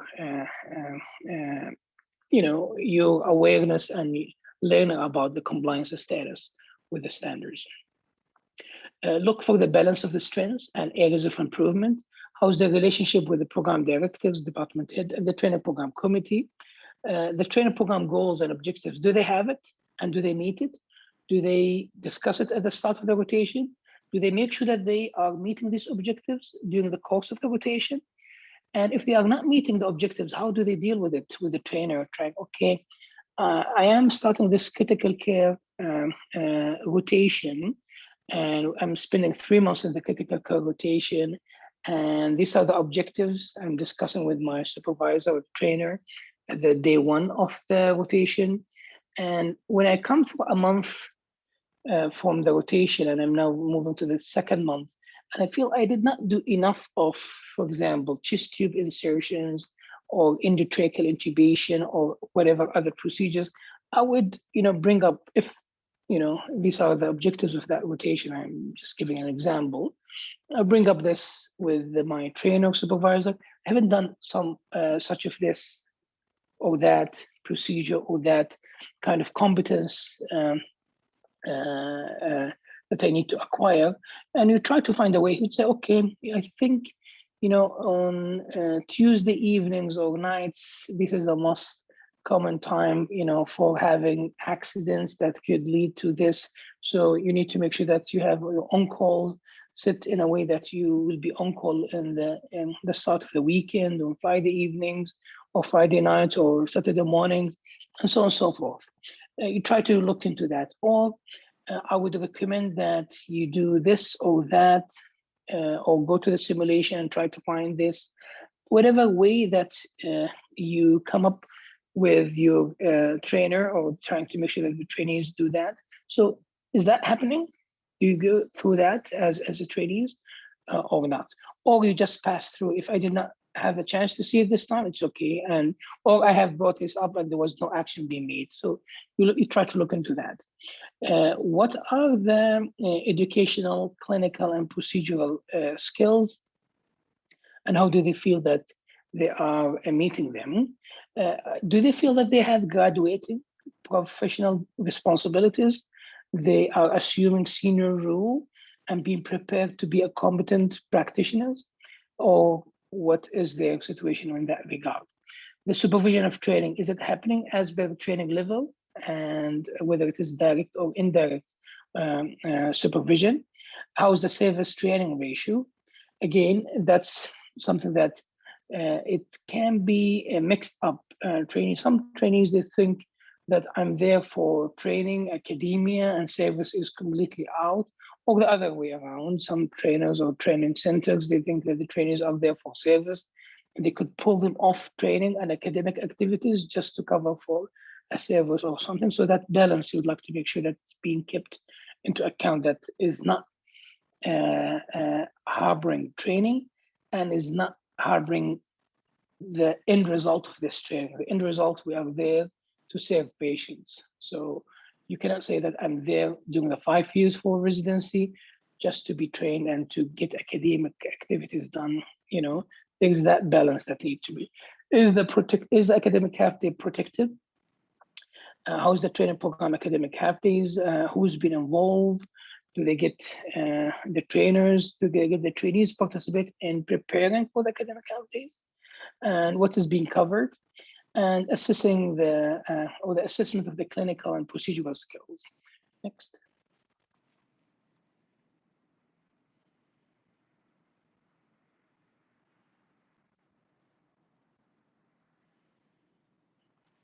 All right. So the day-to-day feedback, do they get it? And do they get the end of rotation feedback? Is it happening in a timely fashion? The evaluation of the training programs, rotations, evaluation of the program director, and evaluation of the faculty trainers, do they do it? And do they see changes as a result of that? How is the training environment? Do they feel safe? Is it free of intimidation and harassment? You try to always to keep an account that you ask open-ended questions and leave time for the strengths and challenges of the program. What would you improve if you were the program director or the DIO? So that question would be great to ask the trainees. It will show you what they would have done, and will tell you or point out an area that could be a subject for improvement. Be careful of having one trainee dominating the discussion. Be careful of having one issue dominating the discussion. Watch out for body language or for cues. some trainees that may look not comfortable or look to be agitated or look to be, there's something going on. So watch out for that, and then try to give them an opportunity to talk and share their responses. Try to make sure that you cover all the issues, and having a closing question to the trainees. Would you recommend this training center or training program to a new graduate applicant? That again can probe and get you some insight about the training center or training program, if it was an institution or programs accreditation survey. Meeting with the faculty trainers, exploring the strengths, challenges of the training program. Do they receive and implement goals and objectives for each component of the training program? How's the communication with the training program committees and the program directors? How the trainers assist the trainees, and do they get the trainees' assessment and the feedback, and how they deal with it? So you're trying to ask trainers, did you get any, kind of feedback from the trainees? You'd like to get examples. If you meet all the trainers and say, no, we did not get any feedback, that will probe you to a way. How functional is the feedback mechanism here? Actually, maybe that it could be a questionnaire that's been sent and filled by the trainees and looked at by the program director, or not looked by anybody. Then no action has been done, nothing has been changed or improved. So that's something that you'd like to touch on.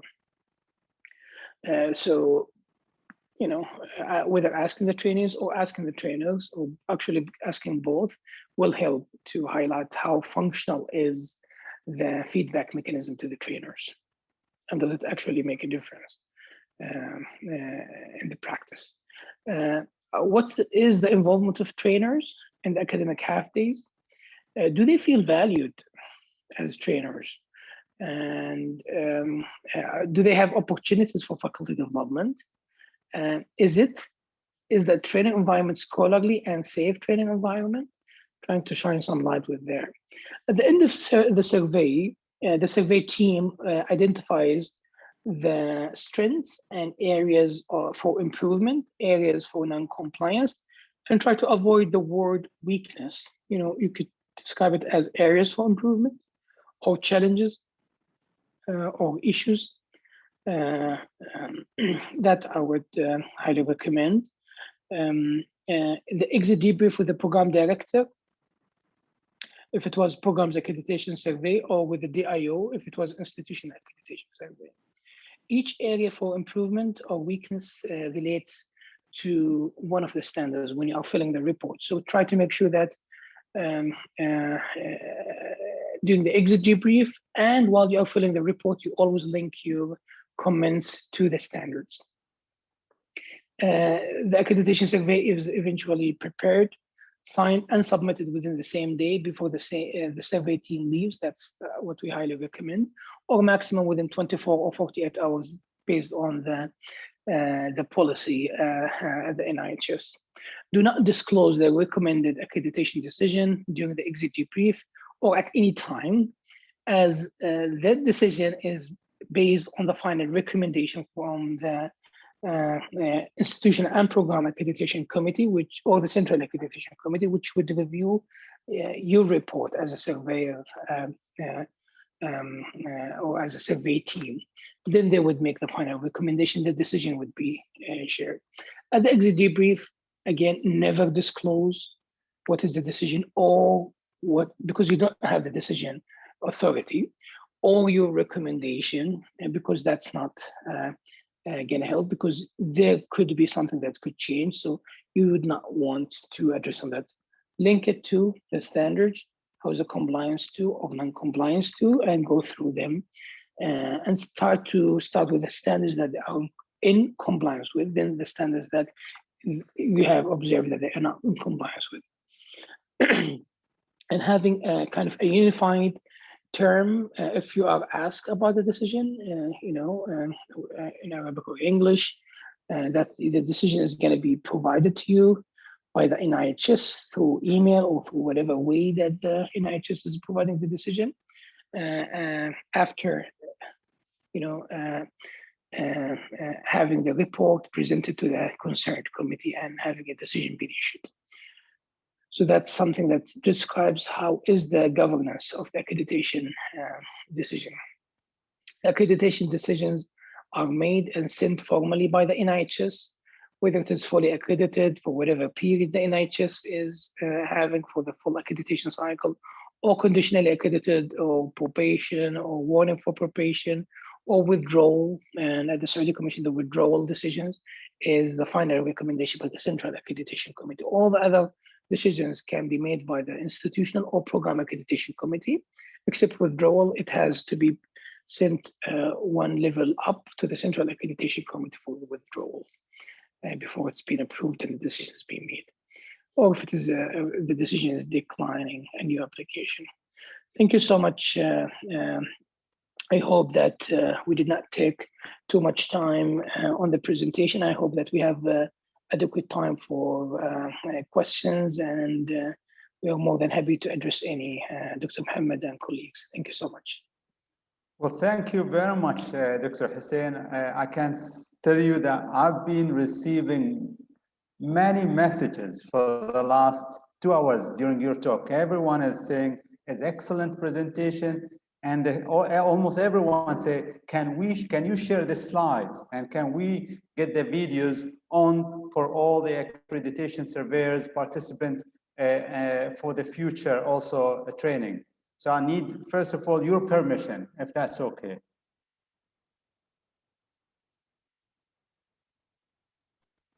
Certainly, Dr. Mohammed, it's all yours. Allah يحفظك. Thank you very much. So what I'll do now, I'll also go through some of the question and answers. We have many questions of answers that was answered already. And one more thing I'll do is I'll open the raise hand features for the participants if they'd like also to have a direct question to you. One of the questions that I received is, what would you do if there's a disagreement between the surveyors? Yes, so that's one of the issues that could happen when you are a surveyor. First of all of us as surveyors need to keep an account that we are there to review together the compliance of the training center to the standards, and we are there to make a holistic recommendation. So we are to try to make sure that the disagreements, first of all, between us should not appear to the training center at all. Should not be presented in a way that we are disagreeing together. That's number one. Number two, calling off for closed meeting. Sometimes, for example, you are in a meeting with the program director during institutional accreditation meeting, and some of the surveyors are asking questions that may not be appropriate. You may call off for a pause, or one of the surveyors is being kind of aggressive or harsh in asking questions or not being appropriate. You may call for a pause and closed meeting, and you can leave the meeting room, having a small room to meet. Try to remind yourselves about any issues, avoiding conflicts, avoiding disagreements is the best manner to go through. But does that mean that there is something wrong and I would like to avoid being in a disagreement? Then I stay silent on that. The most important thing, first of all, we learn or remind ourselves that we are there as colleagues, reviewing colleagues. Number one. Number two, if any disagreement, we need to make sure that does not show. We pull ourselves off, make these disagreements, and aim to agree on things. Or if there are things that we need to further ask, and we can put it and park it in the parking lot and say that we'll come back to it during the break or during this and review, or maybe even ask the NIHS for assistance. We came through this situation and we are in disagreement about that issue, and there is a hotline to speak with the NIHS, get some guidance from that. Or even if you have to conclude the visit and have this issue parked until you conclude the visit, then readdress it later on. As long as you keep an account that this will be done in the very professional manner and done in a way that you start the survey and you come for the survey with the mentality that, and with the mode that I'm coming here, that I would go in a very harmony with my colleagues and trying to learn from each other, because there are some egos that could happen, and these egos could be very harmful to the team, very harmful to the NIHS, very harmful to the training center. And learning that the 8 in the morning to 4 o'clock in the afternoon, or whatever, if it is more than one day, the survey is the time to gather the information. So don't park things in the parking lot that needs to be assessed at the training center. So if you have to contact the NIHS halfway through your survey to clarify that, because that's your opportunity to gather the information, please do so. But I would recommend one thing, and it is very helpful to be reminded of that, is you come with the fact that I could have a different opinion than my colleagues. We'll kind of come to a conclusion where we are in agreement of that. If we are not in agreement, we need to try to solve it in the very professional manner, not visible to the training center, and consulting the NIHS to help in resolving that conflict. And we hope that you don't deal of many conflicts, but if you have to deal with it, I think I highly recommend that you be calm, quiet, and as much as possible, trying to accommodate other opinions within the survey team. Some of the senior surveyors may be very useful as resource to diffuse these conflicts. Some of the senior surveyors could be the source of that conflict and not being accepting of other surveyors' input. So we always have to remind ourselves, we are colleagues reviewing colleagues. So whether you are senior or junior or whoever your expertise, we try to learn from each other and try to come up to an agreement.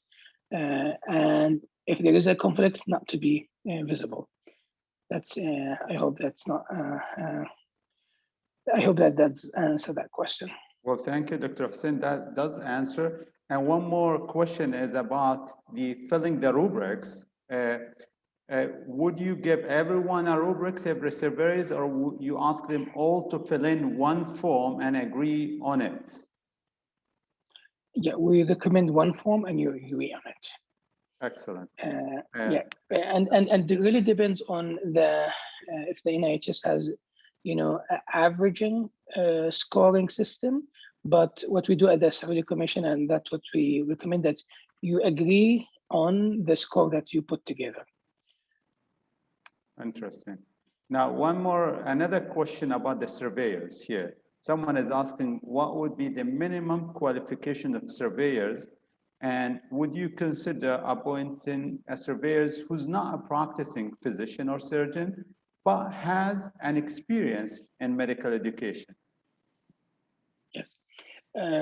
As a surveyor, like the requirements or the eligibility criteria for surveyors, you need to have a surveyor, first of all, who's qualified in the specialty as a consultant, if it is in a medical field, or a senior specialist for those specialties that the trainer and the independent practitioner is a senior specialist or a specialist, whoever is that, for example, for nursing and for other allied health specialties.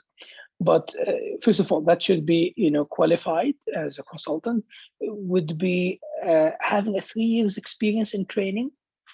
That's what we usually recommend. So someone who's consultant and being trainer in a training program or a training center where there is a training program, that is, you would have him or her very well connected to the training environment. Practicing is important. I would use the expertise of retired practitioners, but being very careful about the issues associated with that. So at the Saudi Commission, we try to actually, the retired practitioner, if they are not practicing at all, they would not be eligible to continue as surveyor. So you need to have a practice, because things change with practice, and some of the issues could be resulting of we used to do it that way, and that was okay, so we should be okay, because you are far away from practice. But being a practitioner in a training center, training program, having experience for 3 years, that would be the recommended surveyor for the NIHS, if that's something that Dr. Mohammed and colleagues are having already been identified as criteria for eligibility. Very good. Well, Dr. Hussein, just moving forward, talking about the surveyors and the selection, we do have a really good number of, I would say, experienced physicians who've been surveyors for other boards, like Arab boards. And we have also juniors who are first time attending this workshop. I would say, what would be your pathway? For this, would you have a pathway for junior surveyors and senior surveyors? Would you ask a junior surveyors to join maybe a more senior surveyors for the first couple of visits? What's your approach? Yes. Thank you, Dr. Mohammed. First of all, if you are a surveyor, let's say, surveyor for the Saudi Commission, let's say, or the Arab Board, or the Canadian Royal College, or the ACGME, or whoever accreditation body, use that as a fortune of knowledge and expertise. But I would highly recommend stick with the NIHS, stick with the accreditation body that you are there. Don't come up with bias from your experience that you would like to. If you have suggestions, communicate to the NIHS. Whatever the system the NIHS will put, stick to. That's number one. Number two, I think the accreditation surveys are going to be ruling up Dr. Mohammed soon. Any balance between the surveyors who have done at least any accreditation function before and those who never had any accreditation function before, that will be great, pairing them together. But keeping an account, if you have done an accreditation function before, whether for healthcare service delivery or for academic programs or for postgraduate health profession training programs or for ISO or for whatever accreditation function, keeping it to account, you cannot, as an individual, just change the system because of your expertise within any accreditation body. Eventually, stick with the NIHS accreditation system. If you were to have recommendations and suggestions to improve the NIHS accreditation function, you are actually highly encouraged to communicate these recommendations. But don't come up with practices that are not identified by the accreditation body that you are serving. That's what I would recommend. Excellent. Well, another question from Q&A is asking about the minimum number of surveyors when it comes to institutional accreditation. Yes. So for institutional accreditation, I would recommend 2. One is not, I would, still some accreditation bodies, they would use 1 surveyors, but I would recommend 2. And that's what we do. We are 2. For programs, we are from 2 to 3. That's what I would recommend. Not less than 2 for sure, but we're talking 2 to 3. Having too many surveyors, like more than 3, will increase the chances of having some of the surveyors not being engaged, and may increase the chances of having conflicts. So I think the balance, al-Jama'ah, is 2 or 3. But for institutional, I would say that 2 would be adequate. programs, I think if you are hitting 3, that will be great, minimum of 2. Excellent. The lead surveyor, Dr. Mohammed Abu Sulaiman, إذا تسمح لي, for programs accreditation survey team, would highly to be recommended to be the subject matter expert, the one who from that specialty to be the lead surveyor for the programs accreditation survey. For institutional accreditation, it doesn't have to do anything with a specialty. Even if you were visiting an institution that is specialized in dental, and you are visiting the institution by a physician, a medical physician, and a nurse who are surveyors, it doesn't matter, because institutional accreditation is about the system for the training environment. It's not about the specialty. But for the programs, it's highly recommended to have a minimum of 1 subject matter expert, and to be the lead surveyor, whether he is the most junior or the most senior, he is the subject matter expert to lead that team. Well, thank you, Dr. Hussein. The last question I have here from Q&A is about the conflict of interest, and saying that we're in a well-connected medical community where everyone from Alain in the surgical department almost know all the surgeons in Fujairah. So how can you avoid a conflict of interest where everyone knows each other? Yes. So conflict of interest, by knowing each other as colleagues, is not an issue and should not be an issue, because eventually we are one community of practice. But the conflict of interest, if you have certain interests, like you are contracted with that training, or planning to be contracted with that training center, or in the process, or you just left that training, or you were in dispute of that training center, or whatever, these are the conflicts of interest. But knowing your colleagues, eventually, we are professionals, we have to keep reminded of, we are peers, reviewing peers. So I would not be too much concerned about knowing each other as a community of practice, but having interest of you, of your benefits is the way to go.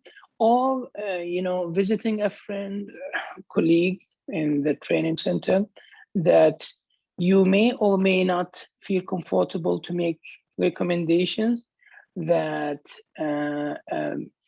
would change, the way you make up the report, or you make your assessment, either planning to move to that training center or healthcare institution, or you think that you don't feel comfortable either in conflict or in friendship of the one that you are visiting.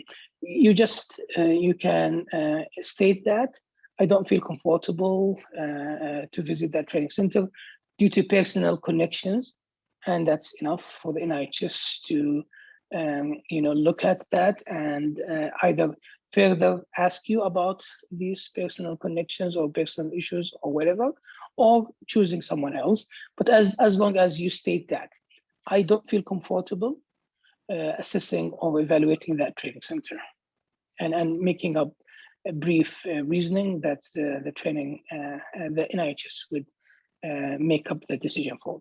Never keep something that could affect the way that you would assess that training center. Even if it was, again, like from a friend to a friend, colleague to a colleague, some would have different ability to keep up business on track and keep up a professional relationship and a friendship relationship in track. If you are in that category, you may state this to the NIHS for that specific training center. Well, thank you. You did answer all the questions, Dr. Hussein, and again, very formative and really interesting talks. I think we're lucky today having you, because many of what you were just talking about are not written anywhere, and it comes clearly with experience. Now I'd like to open a questions from the panelists, and I see Dr. Sheikh Badr is raising his hand. Dr. Sheikh, you can go ahead. Yeah, thank you so much, Dr. Muhammad, and great appreciation to Dr. Hussein for this very informative presentation, which actually reflects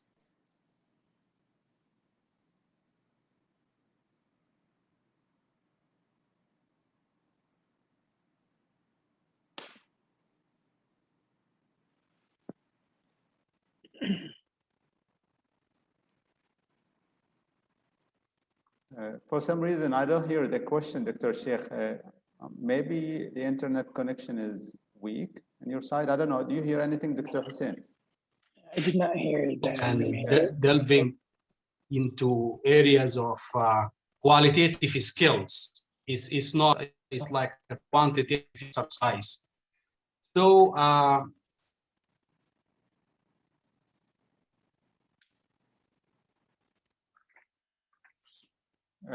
Dr. Sheikh,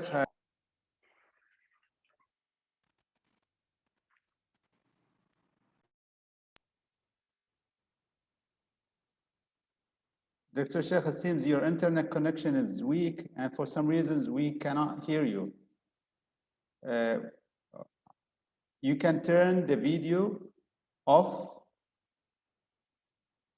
and I did turn my video off as well, and ask the question again. Alternatively, you can type the question on the Q&A.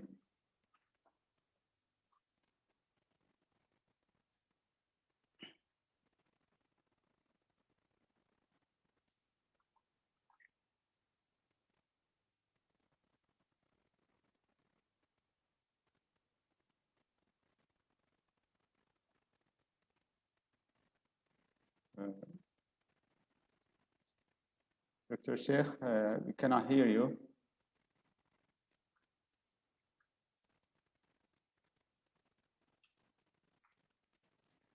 Dr. Sheikh, I have another suggestion. You have my direct phone number. You can just call me and I'll put you on speakers. Because I know your question is always important.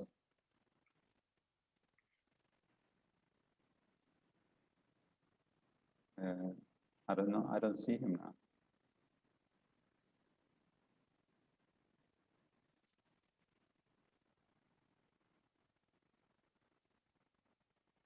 It seems that Dr. Sheikh lost the connection. Do we have any other question? But again, I'm pretty sure that Dr. Hussein will be around.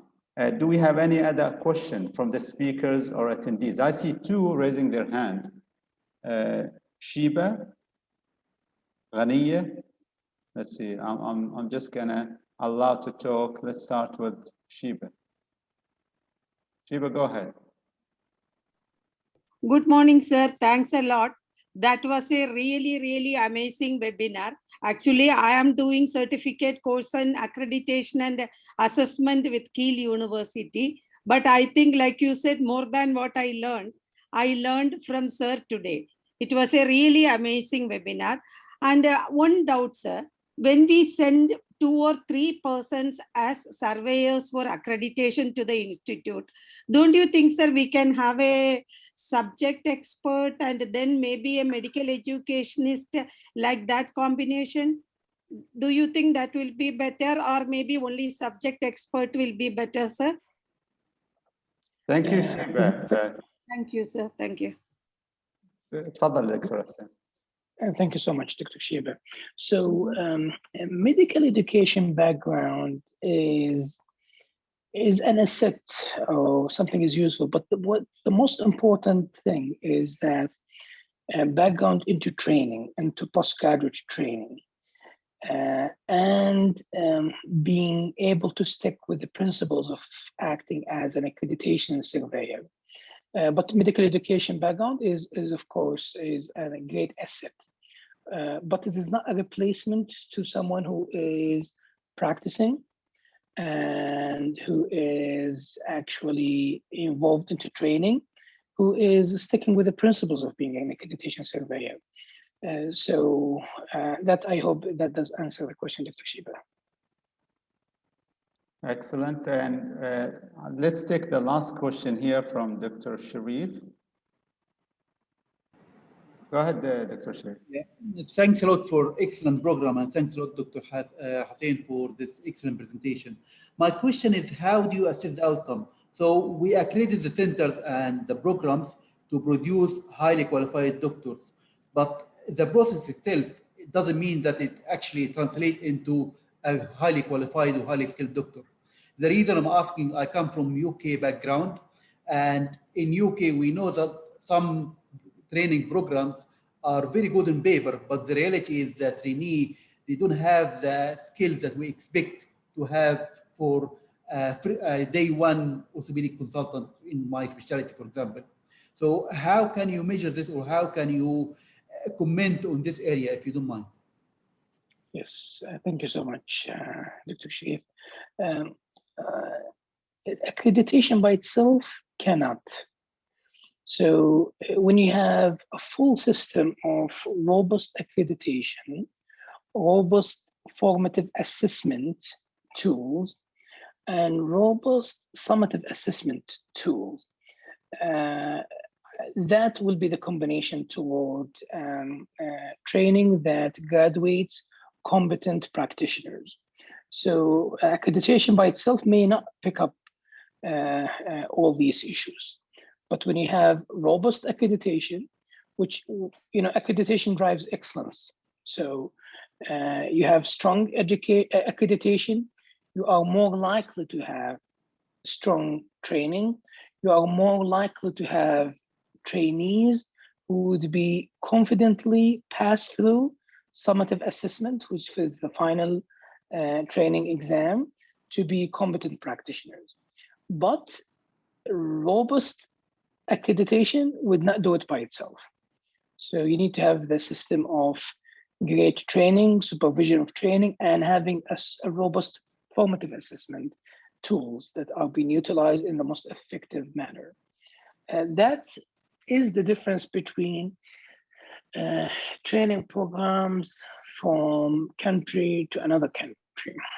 When you have well-structured training program that has a great supervision, and you don't allow the trainees to pass through the time, but instead they pass through competencies so that they go through the training program. Aside from that, you will be having trainees that pass through the time, move from 1 year to the next until the last year, then eventually you're not gonna fail them in the exam, and then eventually they're gonna pass through. So it's a combination of the three pillars: accreditation, training, and assessment. And training, there is the regulator part at the NIHS, and there is the internal governance part at the training center. And the check marks or the safety checks that are put in training centers as first part exams helps to identify these issues and helps to identify the differences from training center to another training center. And that's in a nutshell how you come through a structured training program that delivers high quality training that graduates competent practitioners. If I may ask a follow-up question, if you don't mind, please. So let's say, for example, we approve the center for accreditation and it is doing well on paper, but the outcome, the trainees are taking much longer time to achieve the competencies they need, or the pass rate for the exam is low. Does this affect our decision in accrediting the center or not? Yes. Translating accreditation into outcomes and reviewing the outcomes of the training program is one of the vital tools for accreditation, especially for re-accreditation of training programs, whether the first re-accreditation or the second re-accreditation cycle. So you may have one of the standards that looks into the performance of trainees of that training program in that training center in the final exam or the first part exam, and you have that as one of the standards in the accreditation. That is one of the tools that can help to integrate training, assessment, and accreditation. Well, thank you, Dr. Hussein. We'll take one more question here. I have Aisha Shahi. Can go ahead and ask your question. Hello, good morning. Good morning, I'm Aisha. Aisha. Thank you for the wonderful. Really, I love it. But I have a question. Recently, we've got the accreditation, and some people came to visit us for the surveyors. And instead of commenting, they were like criticizing us. So in this situation, what we have to do as people who's receiving the surveyors for us? Yes. Dr. Aisha, are you present today as a surveyor?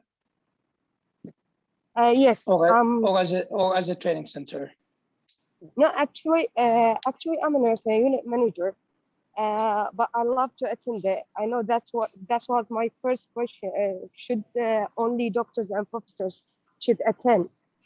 Unfortunately, I love it, so I stayed with it. But I want to know in this situation what we have to do. Thank you so much, Dr. Aisha. So there is a feedback, or there should be a feedback mechanism on the performance of surveyors to the NIHS, and I'm pretty sure that Dr. Mohammed could address this question. But that feedback helps to regulate the client or the partner experience. The training center is considered to be a partner to the NIHS, so their experience towards the surveying process or the surveyor's attitude is great. And we need to keep an account, like having a trained surveyor is the way to success and the way to having trust between the training center and the accreditation body. And at the same time, and that's why I ask you a question, Dr. Aisha or Ms. Aisha, whether you are a surveyor or a training center on the receiving end. If you are a surveyor, I would always recommend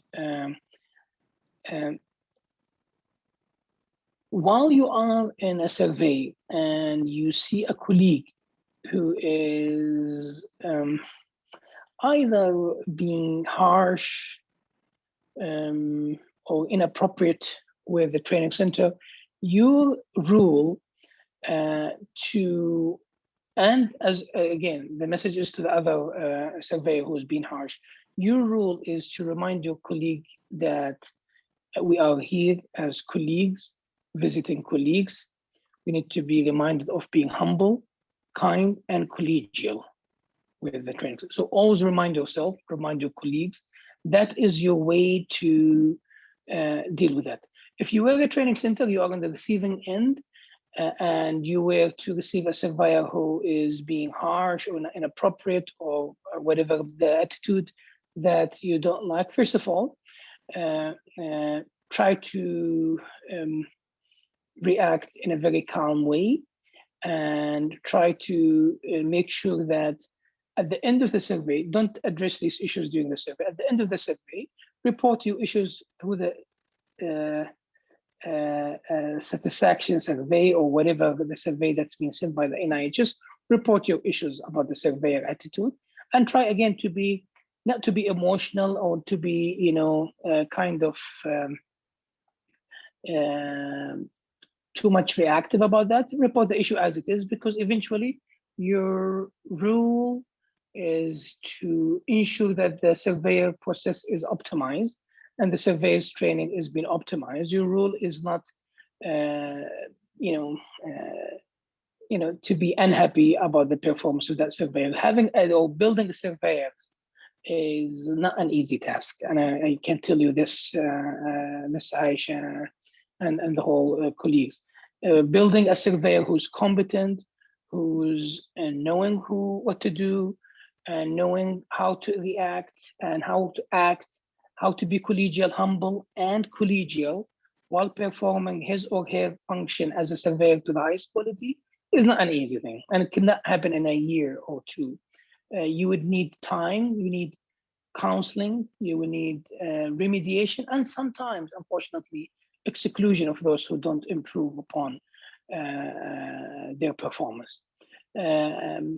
ويحتاج شيء من الصبر. يعني some patience with time to build up your accreditation surveyors. But that's something that I would highly recommend to get through. Well, thank you, Dr. Hussein. I see Dr. Sheikh is back now, and I know that he had an issue with his connection. Go ahead, Dr. Sheikh. So much, and sorry for the technical issue. My question to Dr. Hussein is based on your long and rich experience in the Saudi Commission in terms of accreditation. What were the sort of challenges that you experienced in relation to surveyors themselves? And how did you react to those challenges, if any? Thank you. Thank you so much. Thank you, Dr. Sheikh, and thank you for being back with us. This is amazing question to address. So I will tell you, Dr. Sheikh, the most challenging situation is dealing with people's bias, dealing with surveyors, especially if they perform their function as surveyors for a while, and then you're trying to improve their performance or trying to build upon robust skills, knowledge, and attitude as a surveyor, and they're sticking with the old practice. Or they are new surveyors, but he or she will always bring his bias. He would not go by, I am serving the NIHS. I am serving the Saudi Commission. I am to keep in account the approved mechanism to perform my duties. If I have suggestions, I have to report these suggestions to the accreditation body, and they will study it and they will build it in the system if they agree upon. But if they don't, I will stick with the system. I would not bring up my own bias. You would see some surveyors who come with too much pushy or strict or harsh on the private sector if they're willing to go on the healthcare institution, or being too much hard on the smaller kind of periphery training center. Eventually, accreditation is about standards. Whoever meets the standards, we should be dealing with all as equal. We should be looking into our perceptions and bias outside of performing as a surveyor. That is the issue, is dealing with people's own bias.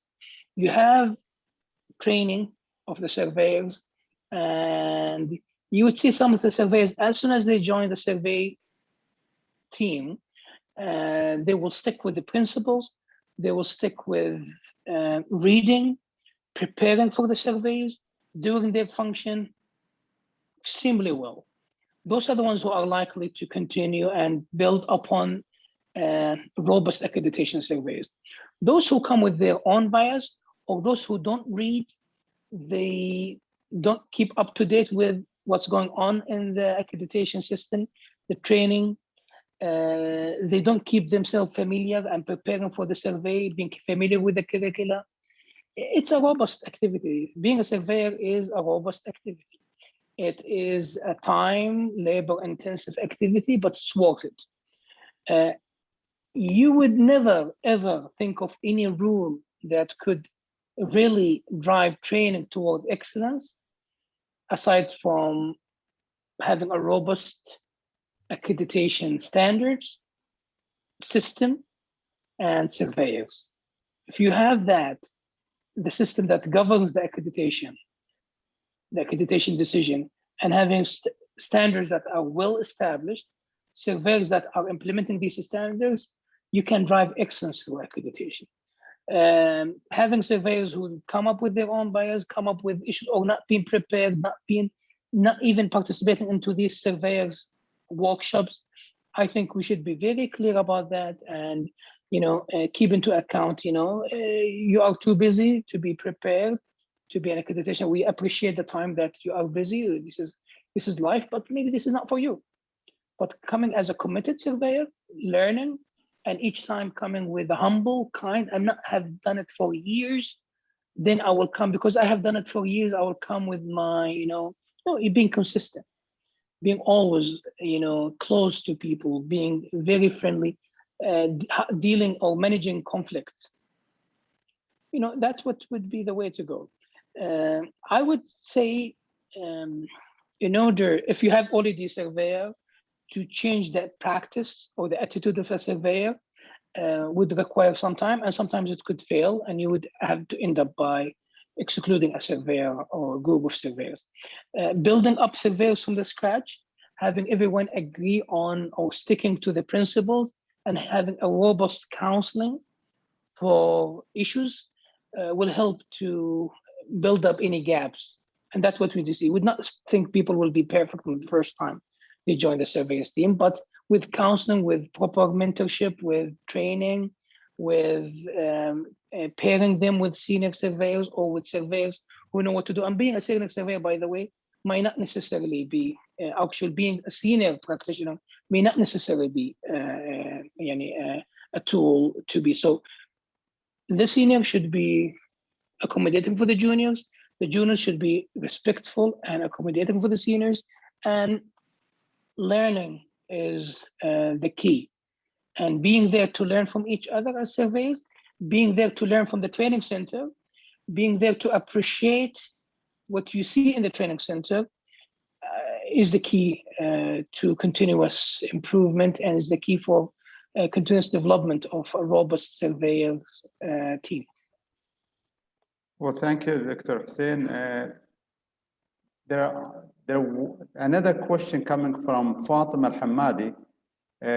She's asking about the accreditation of nursing and other allied health.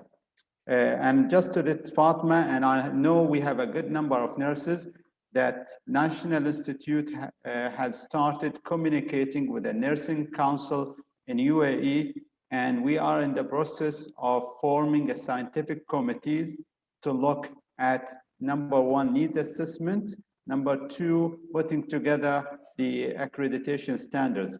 But now we're lucky again having Dr. Hussein. What is your experience, and how different is when you do an accreditation for medical specialty comparing to allied health? Yes. Thank you, Dr. Mohammed and our colleague. So I'm just, if you may allow me, Dr. Mohammed, talking about from the Saudi Commission perspective, and I think, and I see the NIHS is going through that pathway, having an accreditation body that deals with medical, surgical training programs, dental, pharmacy, nursing, and all other allied health specialties.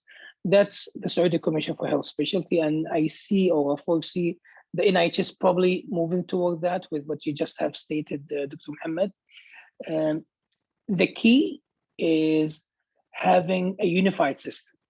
What applies for physicians may or may not apply for nurses, but there will be a common ground. When you talk about institutional accreditation standards, we are talking about the training environment, regardless of this training is for nurses, for allied health, for dental, pharmacy, or physicians, whether medical, surgical, or general family physicians. So the institutional accreditation standard is about training environment at home. The program's accreditation standards, again, there is a good chunk of it. It is almost 2/3 of the program accreditation structure or standards that are resembling between physicians, nurses, dentists, and others. And then there are the program specific and the discipline specific, even programs between different programs for physicians or between different programs for nurses. At the Saudi Commission, we have over 145 different specialties, whether for physicians, dentists, pharmacists, allied health, nursing, and the program specific standards, they will define, and the discipline specific standard, they will define the differences between the standards. But in a whole, we're talking about postgraduate training. We're not talking about academic accreditation. We're talking about postgraduate health training accreditation. So there are lots of resemblance. I know that some would try to instill some differences or think about it in a different way, but there are a lot of things that are similar. I remember on the institutional accreditation standards, one of the accreditation saying that there should be a mortality and morbidity meeting, actually a committee in the training center. And we hear from some of the training centers that are dedicated for dental, like they are specialized training center for dental specialties, would say, but mortality and morbidity is not applicable for us. Whenever there are patients, there are mortality or there are morbidity, whether it is a dental procedure or it is a neurosurgical procedure or a cardiac surgery. So if you have a dental training program, let's say orthodontics, and there is an issue that's been dealt with the tooth, could lead to morbidity with an abscess, or could lead that abscess to septic shock. So whenever there is a live patient, there is mortality or morbidity. There may be some exceptions for specialized training centers that are engaged with forensic medicine.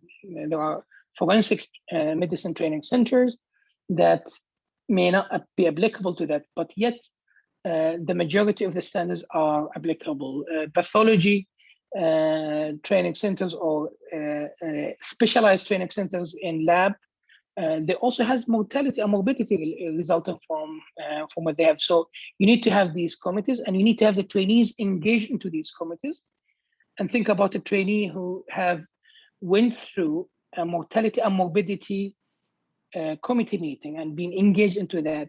And he or she was able to, first of all, if there was a morbidity or mortality, was be able to prepare to present that case, presented in a very calm and comfortable fashion, be able to review the literature, be able to look at the discussion that happens in the mortality morbidity, see how the trainers and the consultants or whoever, they're dealing with each other. They are not pointing fingers, they are dealing with each other as in a respectful way.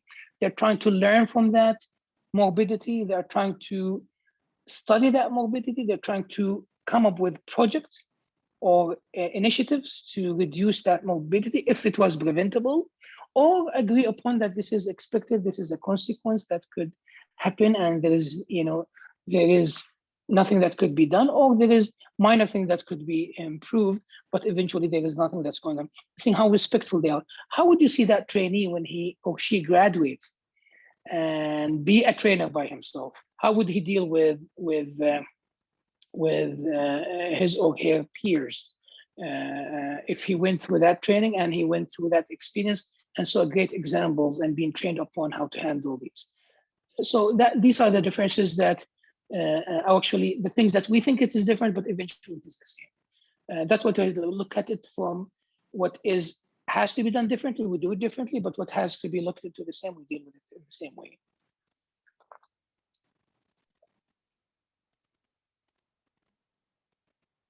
Well, thank you again, Dr. Hussein.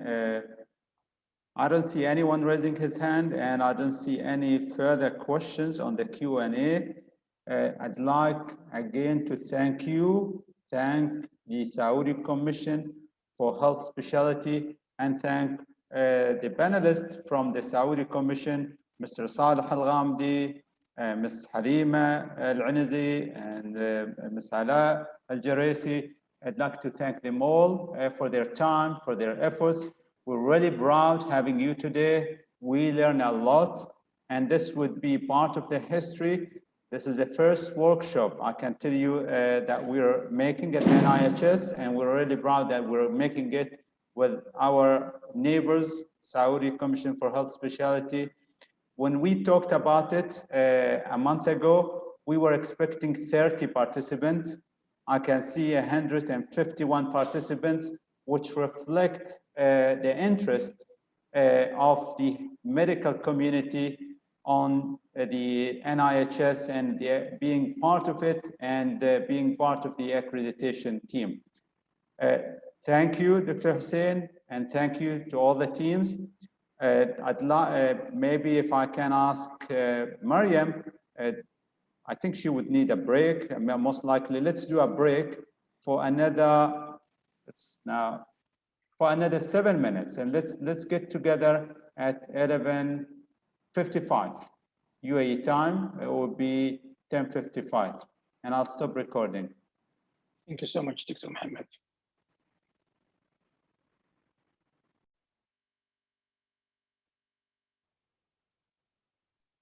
Okay, well, now welcome back, everyone, and thank you for being patient and being with us. The next speaker is Dr. Mariam Al-Gaidi, who's a consultant, ENT, and a program director of the ENT residency program at Tawam Hospital. She will be talking to us about NIHS Accreditation Surveyors process and forms. Welcome, Dr. Mariam.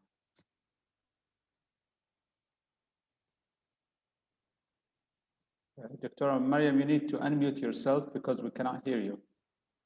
Assalamu alaikum. Alaikum salam. It is my pleasure to be a presenter today in this workshop. I will talk briefly about who are the accreditation surveyors, accreditation surveyor team, role and responsibilities, NIHS surveying process, pre-audit, institutional preparation for the site visit, NIHS surveying process on site activities, and at the end, the NIHS surveying process feedback. First, who are the NIHS accreditation surveyor? They are a team of specialists formed by Institute for Accrediting Specialized Training Centers and Programs. What is the responsibility and role of this surveyor team? They are reviewing the self-assessment documents and ensure that the requirements are updated. Also, they inspect the site, including infrastructure, capabilities, and to ensure compliance with the requirement of NHS. Conducted interviewing involving the designated institutional official, program directors, sample of trainers and trainees, some official in the administrative and medical aspect. Also, their role and responsibility include use the result of any previous studies or surveys that reflect the view of trainees and trainers, use any appropriate documents or means, also submit a detailed report following a format adapted by to the Institute within 2 weeks after completion of the site visit, provide more information or revisit of the site if it's requested by Central Accreditation Committee. We'll move now to NHS surveying process pre-audit. Started by accreditation unit conduct site visit within 3 months. Accreditation unit confirm site visit with accreditation surveyor team. Training center will prepare for the site visit. The surveyor team will inspect infrastructure, we said that, conduct interviews and review documents and resources. NHS surveyor team, usually they conduct the site visit.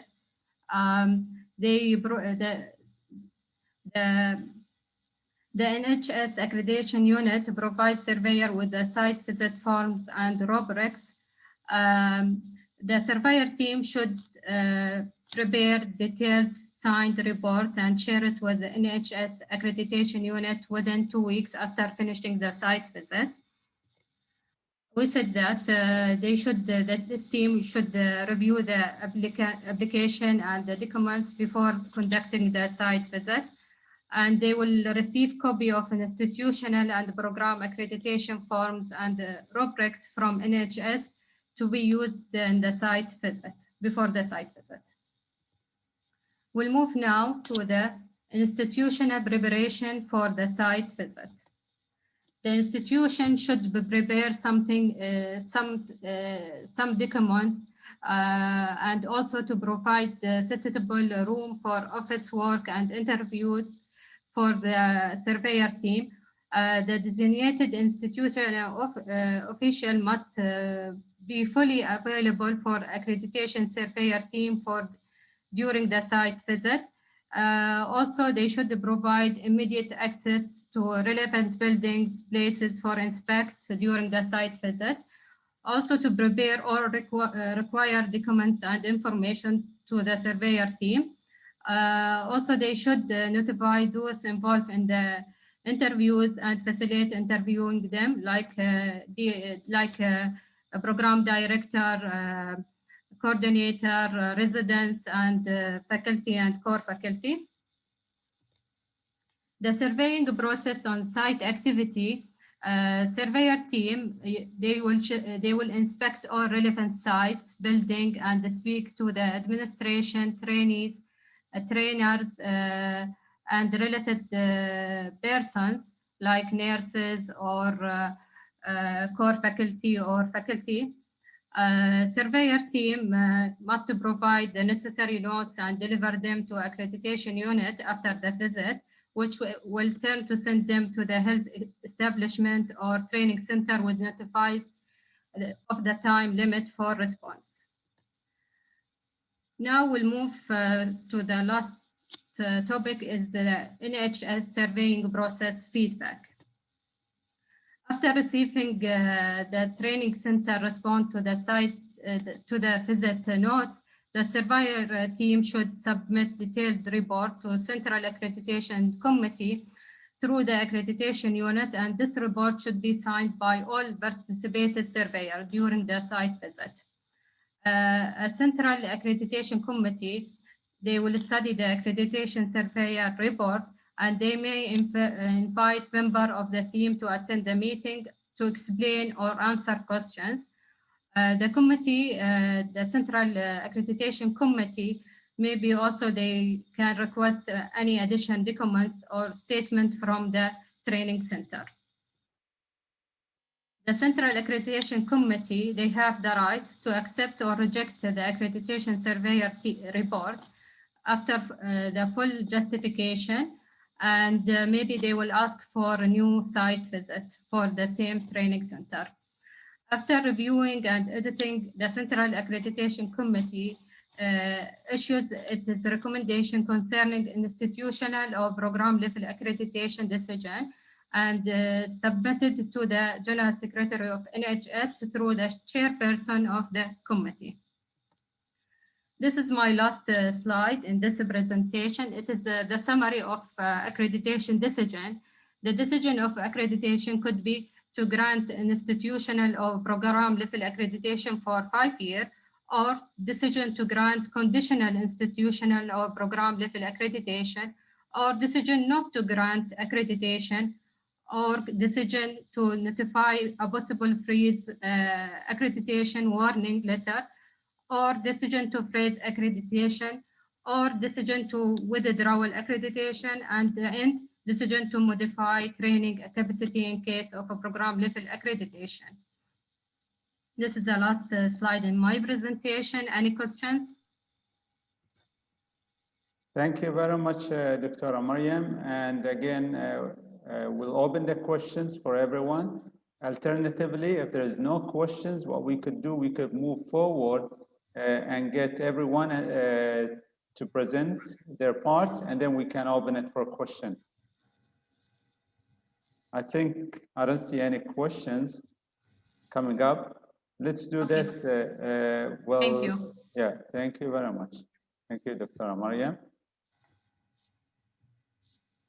And now we'd like to welcome Dr. Leila Imran Taryam, who's a consultant in neonatology, to present the NIHS Accreditation Surveyors Selection Criteria and Rewarding. Dr. Leila, you can share your slide. Excellent. I see something coming up.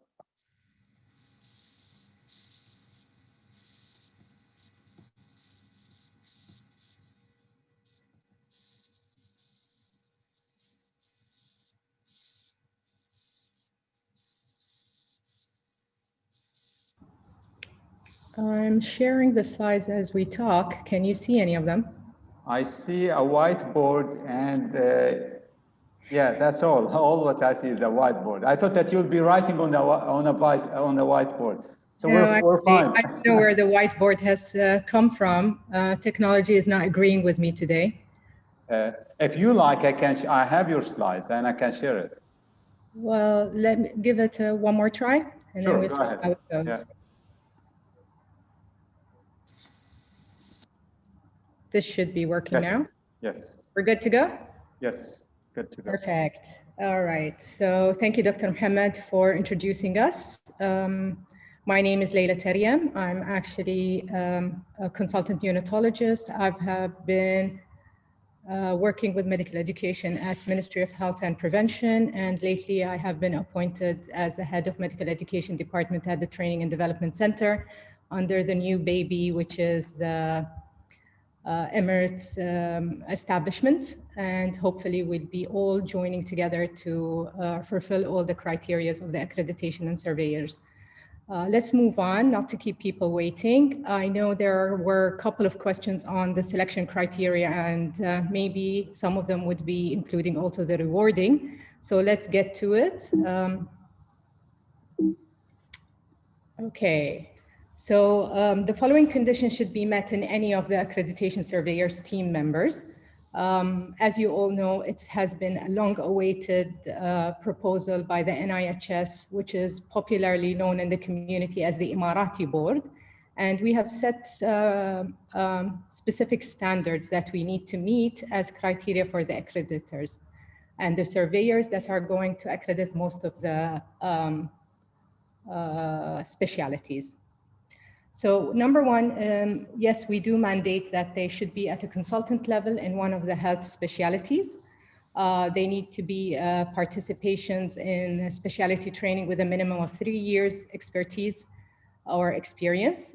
They should have a commitment to complete the accreditation course that are going to be set by the NIHS through the institute, or to provide a pre-training that meets the requirements.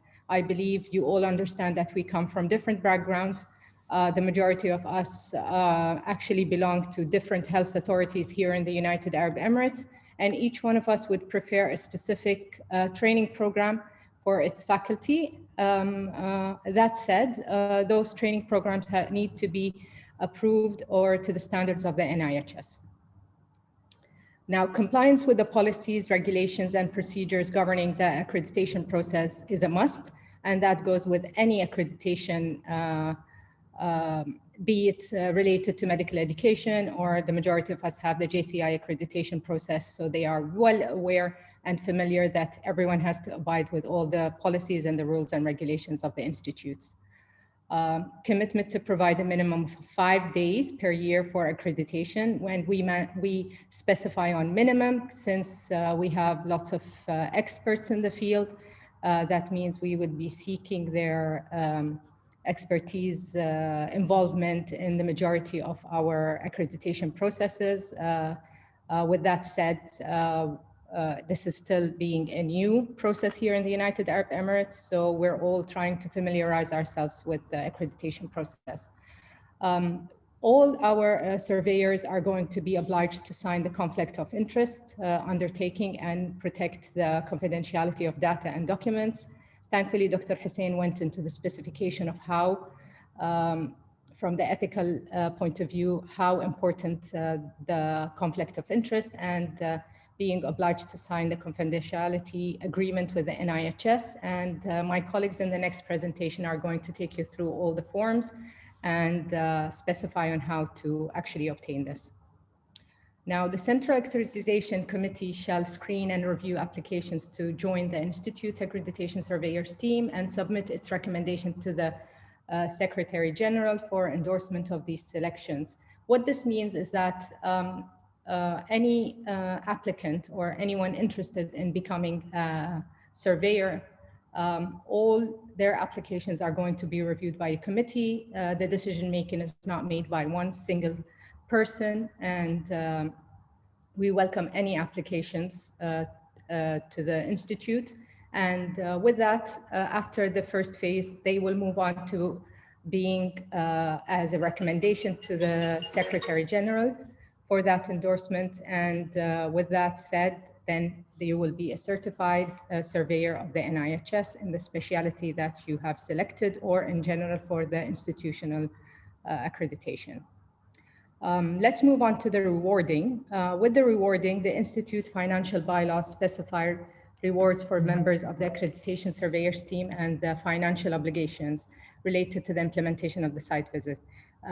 Yes, people would like to know beforehand what are the specific incentives. Being a very new establishment or an institute here in the United Arab Emirates, there are going to be, and I think Dr. Mohammed will actually back me up with that. There are going to be specific incentives, rewarding system for all the surveyors. We have not highlighted them as of now, but there will be announced in the near future. What we can guarantee is that we can provide a recognition letter to reward the accreditation surveyors, the rewarding accreditation surveyors trophies in annual educational events arranged by the NIHS, and an experience letter that is going to recognize you and acknowledge all your hard work with the NIHS. That's more or less what I have to talk about. We keep it brief, and the majority of this information is actually in the booklet that has been shared by Ms. Wafa earlier this morning. Thank you very much for listening. Thank you very much, Dr. Leila. That was to the point, concise, and the message is clear. And again, I'll look at the question and answers. If there are any question at least that are not covered in your talk. Let's see. And I don't see any. There are questions, but as a general one, which I think we could discuss it later on. Some are related to the COVID situation and using a skills lab. I think we can leave it to the end of the workshop. Okay, excellent. So since we don't have any questions, we can move forward with the next two speakers. Dr. Mariam Al-Marashde, who's a consultant thoracic surgeon at SSMC, and Dr. Najla Hussein Sajwani, who's a consultant family medicine at Emirates Health Services Establishment. Both of them will address how to apply for accreditation surveyors in NIHS. Dr. Mariam and Dr. Najla, you can share your slides if you wish. So good morning, everybody. I will try to share my slides. Just let me know if you can see it on the screen.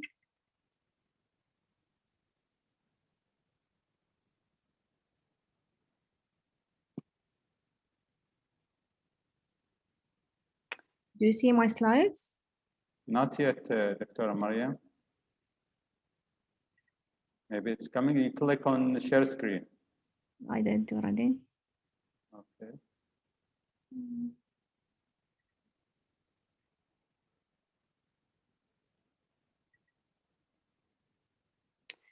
So just to save time, do you mind to share the slide from your side?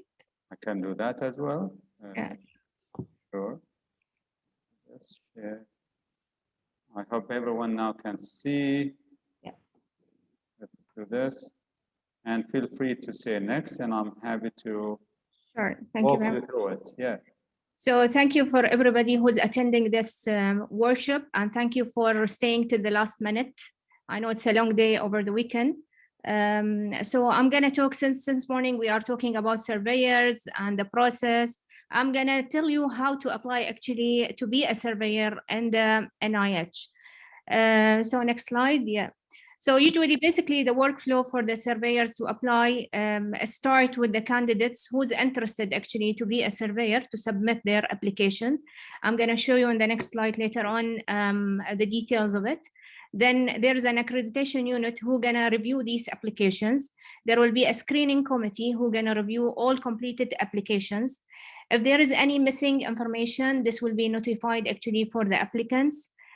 Just to submit further documents or whatever is missing. Then the screening committee gonna conduct an interview for these candidates who's applying as a surveyors. And successful candidates and applicants they will share with the Central Accreditation Committee for any recommendations. The Central Accreditation Committee actually gonna approve the candidates, and these candidates gonna receive recognition letters signed by the NIH Secretary Generals. So all this process actually gonna take only 6 weeks, and I'm gonna show on the next slide basically how the breakdown of this process and the workflow. So first of all, there will be an announcement actually for the surveyors to submit their applications. So you're gonna apply first of all, and the application gonna be through the NIH website, which gonna be launched soon, inshallah, by and I think Dr. Mohammed Al-Houqani gonna announce this later on. All complete accreditation surveyor register has actually all the surveyors who applying, they have to fill a form which calls surveyor registration form. In the next slide, I'm going to go details regarding this registration forms, and there will be a required document need to be submitted by the surveyors. Back to the slide, Dr. Mohammed, I'm going to tell you when to move next. So once you fill the registration form and you're going to submit all required documents, this will be reviewed actually by the screening committee or the units. We will ensure that all document has been submitted, and they will review this submission technically by Central Accreditation Committee. Then there will be an interview will be conducted with the relevant actually committee members, and they gonna this members or this committee gonna submit the interview result to the Central Accreditation Committee, who gonna decide actually who gonna be the surveyor. So they will be recognizing the people who fulfill the requirement to be a surveyor. They will put a recommendation on the application status by the Central Accreditation Committee, and they will issue the recognition letter, and this will be signed by the NIH Secretary General. Once this will be done, actually, they're gonna send a notice for the surveyor by the email that they have been recognized as a surveyor in the NIH committee. So these are the documents which will be required from you as a surveyor to be applying actually in the surveyor committee. Your curriculum vitae, the recent one, you're gonna fill the registration form. I'm gonna go in details later on with it. A copy of your Emirates ID, reference letter from your DIO or your training center manager, a copy of your experience letter about your specialization and training certificates, your practice license, since they want somebody who is working actively in the institution, a recommendation letter actually from the DIO or any relevant body, your current photo, and there will be specific actually characteristics of these photos and formats, and a statement letter to explain your or her your interest in applying actually to be a surveyor. Next. So this is accreditation registration forms. Actually, we went through a lot of meetings just to finalize the form.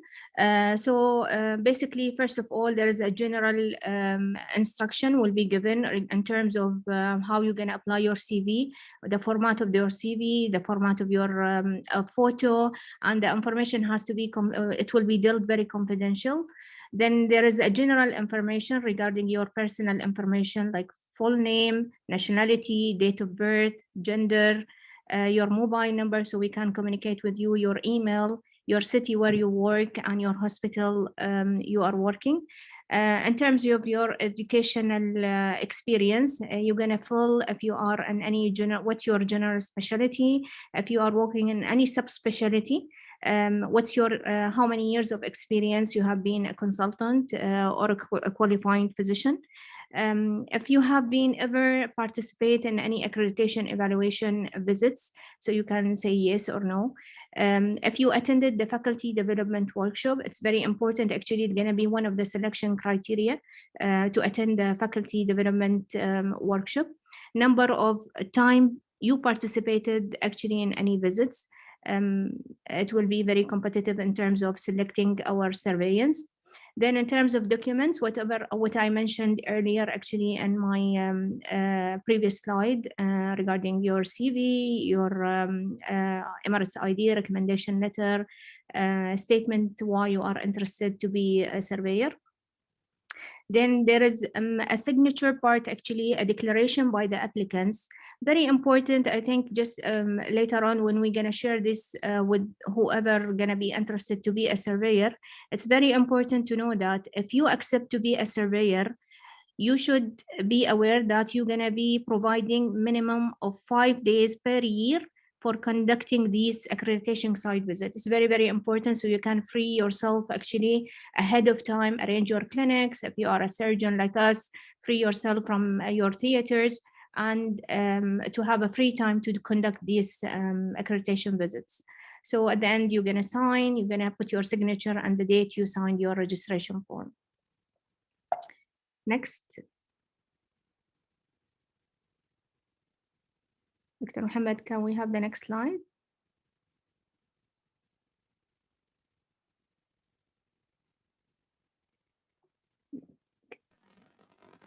I think Dr. Najla gonna go with the rest of the slides, right? Yes, please. Thank you, Dr. Mariam. Thank you very much. Dr. Mohammed, do you want me to share the slides? Or? I'm fine. That's why I'm a Secretary General, so I'm fine. Thank you, Dr. Mohammed. Can you take us back to the workflow, please? My name is Najla Sajwani. I'm a family physician. I'm also the deputy of the Family Medicine Residency Program in the Ministry of Health and Prevention previously. Currently, the Emirates Institute for Health Emirates Health Establishment Services. So I'll just take it from where Dr. Mariam left. If you can take us to the workflow, Dr. Yes, no, the one before, the slide before that one. Thank you. Dr. Mariam took us through the workflow of how to become a surveyor with the NIHS, and she discussed the documents that should be submitted by applicants, and that these application forms will be reviewed to make sure that they are complete, and then they will be actually sent or forwarded to the screening committee that would review the completed applications. So if you go to the form, Dr. Mohammed, this is the form that the screening committee will use. It's the next form.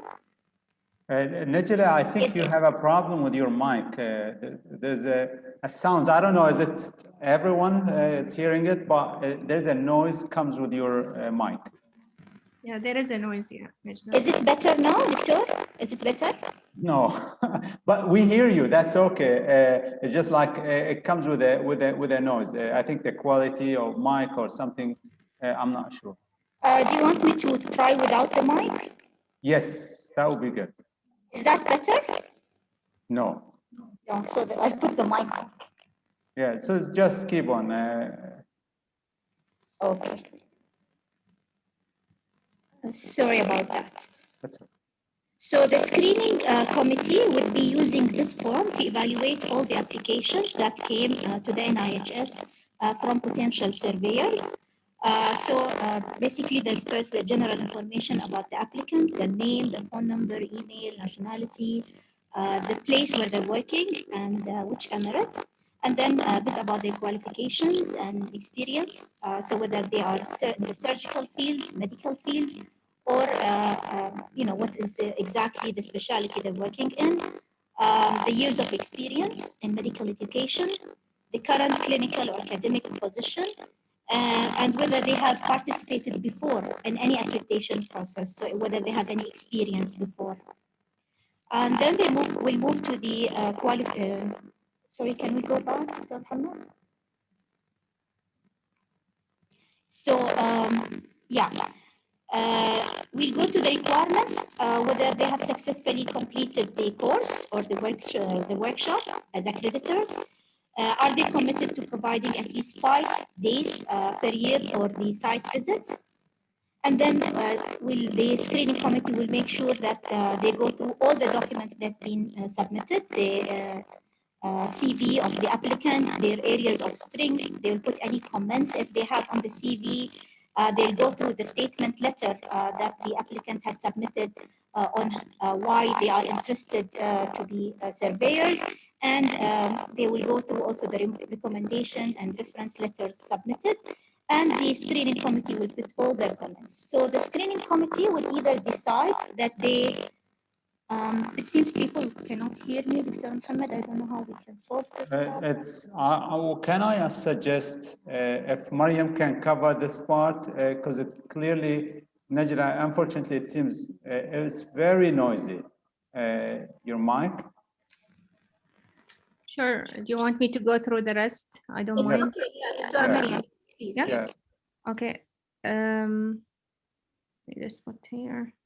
So you went already through the surveyor assessment form or not yet?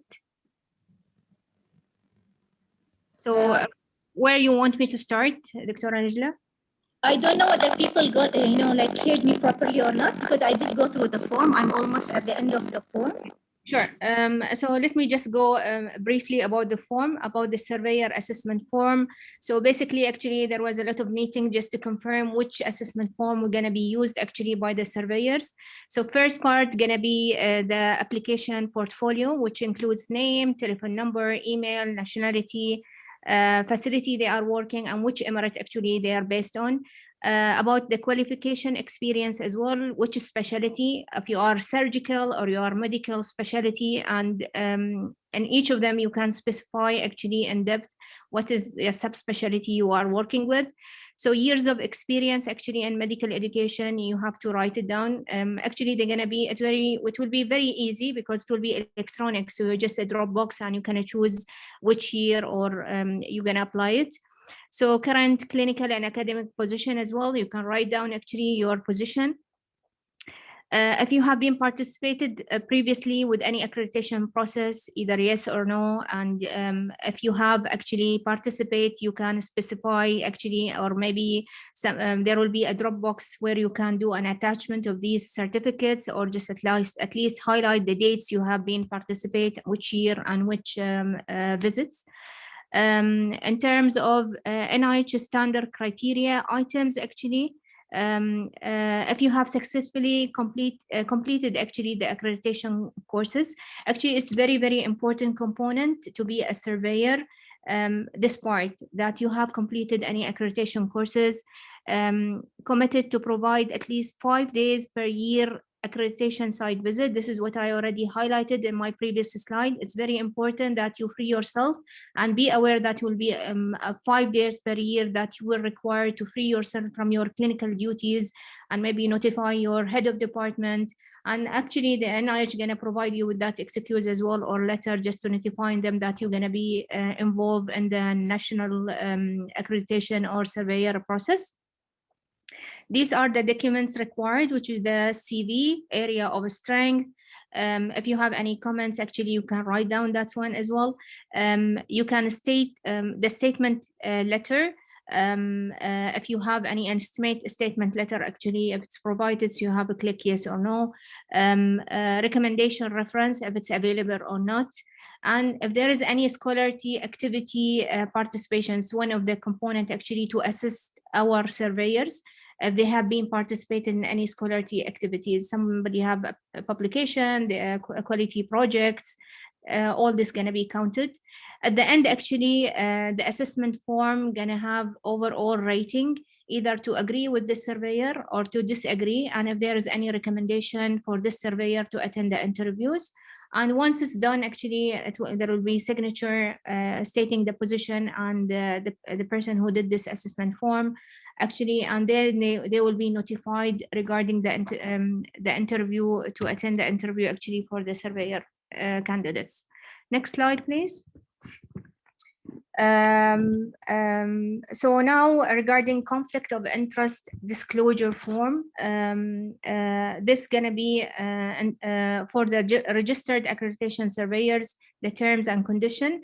So accreditation surveyor registered by NIH are not allowed to participate in a work or activity that compete with NIH role in the UAE, because it will be the only accreditation body actually, or the governance body in the whole UAE. Accreditation surveyors registered by NIH are not allowed to undertake any private or direct transaction with NIH client related to institution and program accreditation process without prior approval from NIH. Actually, NIH gonna approve the incentive or the increment these surveyors gonna receive, and this will be notified by them, but you are not allowed to take any direct transaction transaction actually from the institute while you are doing any institution or program accreditation process. Accreditation surveyors registered by NIH must refrain from disclosing information related to the assessment result to the concerned entities. Like one of the slides Dr. Hussein mentioned, or one of them, I think attendees or participant asked actually about this. If you have a friends and surgical department like in Fujairah and you are going, you are not allowed actually to disclose any information related to that visit. Accreditation surveyors registered by NIH must refrain from disclosing any public or private information related to any transaction that take place through NIH, or use any of that information to achieve personal gain or interest. I think this is a clear point. Previous slide, Doctor. Yeah. Accreditation surveyors registered by NIH should not evaluate the entity in which he or she works. So because this is going to be biased actually. In addition, should inform NIH in advance in case of any conflict of interest, like a broad, if you are a member in the board, if you have any advisory role with any party for which NIH wish to conduct an evaluation. Like if I'm working in Tawam or working in SSMC and they're gonna send me actually to do an assessment for that department, I think you should not do, because it will be like a bias when you go to that institution. Accreditation surveyors registered by NIH must refrain from accepting gifts from parties dealing with NIH that would lead to wasting or harming the NIH interest. Accreditation surveyor registered by NIH must declare any form of conflict of interest that related to a family member in relation to instance of work undertaken. Next, please. So basically, I went through these terms and conditions, and at the end, once you already read all this information, you have to acknowledge that you have read and understood the NIH actually conflict of interest policy. And accordingly, if you agree on this term, you have to put your name, your position, your signature, and the date you are stating or signing this conflict of interest disclosure form. Okay, I think, is this the last slide? Next, Dr. Mohammed, I think, yes. So feel free. I think we reached to the last slide actually of our presentation for today. Just be aware, just a reminder for all participants, to get a certificate of attendance, you have to download, actually there is a form, you have to fill it, a feedback form actually for this, since this is our first NIH Accreditation Survey workshop webinar. So kindly for you to be to receive your certificate, you have to fill this form. I think it will be shared by Dr. Wafa. And thank you for giving us this opportunity to present in the webinar. Well, thank you very much, Mariam. And I know that many are asking questions about the website, which will be live soon, and all the forms will be available there. It will be nihs.uaeu.ac.ae. It's almost ready. For technical reason, it was not live today, but it would be hopefully next week. All the forms, the requirement, the accreditation, it would be on this website, the standards and the bylaws. And hopefully, again, we will also upload the slides of this workshop as well as the videos there. So two reminder, you need to fill in the feedback, and we'll send you a certificate. And also there's a booklet there to tell you more about the surveys. We'll open for questions, and I'm just gonna see the question and answer if there are any questions.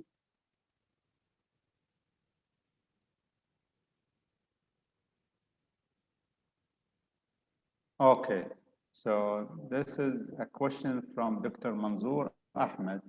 He's asking, will accreditation determine tier status of a graduation from specific program? Currently, registration board are tier 2. Okay. So we're working on this part, and we're hoping that the National Institute for Accreditation will be tier 1. Now, since this is our national board, there's no question we should considered as a tier 1, but again, the decision should come from the licensing body. And our full file will be submitted soon to the Minister of Health for recognizing it as a tier 1. Yusuf Abdulrazak is asking, this mean retired experienced pediatrician do not qualify to be surveyors? No, Professor Yusuf, you are, mashallah, the most experienced one. And I don't call you retired. I think you're still, mashallah, active, and you should be part of us. Yes, we will be glad to have you. Allow me to answer his question. Yes, go ahead. ليلى. ليلى دكتور يوسف عبد الرزاق في عيوننا مثل ما يقولون. Especially since he's a pediatrician يعني. Oh, for sure, no question. Dr. Yusuf, to answer your question, as you know, we are benchmarking our criteria according to international guidelines, and we have also affiliated with the Saudi and also the ACGME accreditation process, and we have acknowledged all the specialities related to this. With that said, as a kickoff, as a start-off, we needed to mandate specific criteria that will increase the magnitude and the reputation of the NIHS and the Emirati board in general.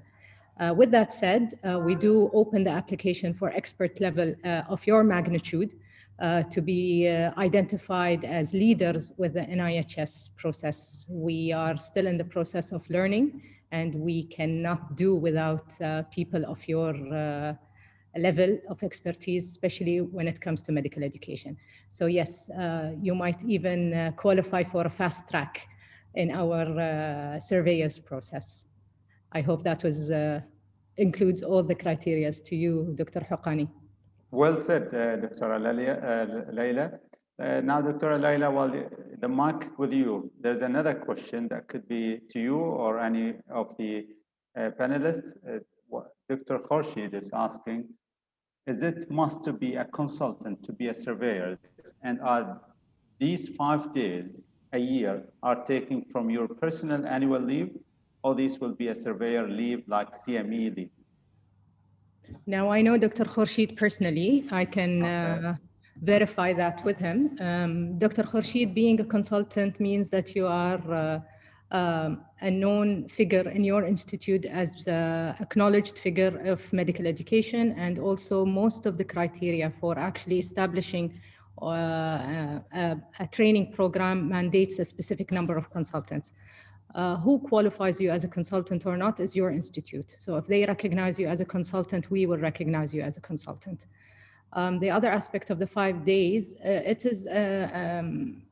it's from our side a must, knowing the busy schedule. So we tell you in advance, being an accreditor or a surveyor at the NIHS, you will need to dedicate at least 5 days of your annual time to being a surveyor. That doesn't mean that when we ask you to be a surveyor at a specific institute that you need to adhere to that. You can choose the timings that are most appropriate to your personal agenda and take it upon with your faculty, with your facilities, whether they will acknowledge that as part of your official responsibilities or from your annual leave. We leave it to your institutes to manage that aspect. We will give you all the paperwork, all the official assignment obligations from our side, and how your facility will recognize that and allow you to participate in the NIHS surveying teams is left to them. Thank you, Dr. Layla. Another question from Roy, asking, can other professionals in health service like nurse be NIHS surveyors? At the time being, we're only acknowledging the physicians for the healthcare professionals, since they are going to be directly affiliated with the training programs. We are open to any suggestions from your side, since we know that healthcare professionals are not only physicians, they are not only clinicians, nurses, and medical educators play a very big role. So we will take your considerations into account. We're starting off with physicians and clinicians, but we are open to any suggestions from the field. Well, I can tell Roy here that we're working with nursing now, and hopefully we'll have a scientific committees and maybe some programs. And with that, I'm pretty sure we'll need someone with a background of nursing as a surveyors to cover the nursing residency programs, because that would be their expertise. We're also working with clinical pharmacy. There's one program, and again, we will establish a scientific committee for it, and yes, allied health will be part of it. And this could be related to Professor Amjad Qandeel's question here. Can, at the beginning, you allow non-consultant accreditation expertise to serve at institutional visit for program subject expertise and consultancy credential is a must for sure? Well, I think Leila did answer this question. When it comes to medical related, at least for medical expertise and specialty and institutional accreditation, a consultant level is a must. Okay, I'm just scanning the question. Okay. Hamid Hussein is asking, being professor, will it be a privilege to apply? Leila, would you like to answer? Or anyone else? Go again, Dr. Houqani. So he's asking, being a professor, will it be a privilege to apply? Yes, definitely. Being a professor means that you have the academic points that will relate to the medical educational aspect. But at the beginning, I repeat, we mandate that you are a clinician, you are in practice, and you are at the head of the training programs in the field. Having the professor title just increases your abilities in the academic field. For us as an accreditor, we mandate that you are a consultant and a clinician working in a hospital or a facility that actually has the training. Of course, professors are welcome to apply. And if any of the criteria are not fulfilled, those applications are also acknowledged and discussed at the committee level and then given a verdict. So I encourage everyone to actually apply, even if the criteria, most of the criteria might be vague to you at the moment, but we promise you that we take every application into account, discuss it on a committee level, and then give you our feedback. Well, thank you, Leila. Another question here from Dr. Leila Al-Habeshi. She's asking, is that will be a virtual or physical to attend? I think she's talking about the visit. Will it be a physical visit or a virtual visit when it comes to accreditation? Well, we're open to any suggestions. Considering the restraints of the pandemic at the time being, we are looking definitely into providing both. Just to share an experience that I had recently, we did have a JCI accreditation, which was fully virtual, so it can be done. We're not keeping any limitations at the time being. We're just saying we're open. It's still early for us to decide, but all possibilities are available. Excellent. We also attended a workshop a few months ago by the Saudi Commission where they did their visit also virtually. So yes, nowadays you can do it virtually, especially during the pandemic. Here a question from Anu. She said, I presume surveyors will not assist their own specialty hospital to avoid conflict of interest. Yes, actually, I mentioned this in my slide and one in the disclosure form, actually, just to avoid a bias. Maybe you can mention this in the disclosure form, but we prefer actually that you mention that you are not working in that institution. Thank you, Mariam. Now here a question from Mohammed Safi. He said, how about new program related to allied health like occupational therapy, speech language pathology? Are there any established program criteria?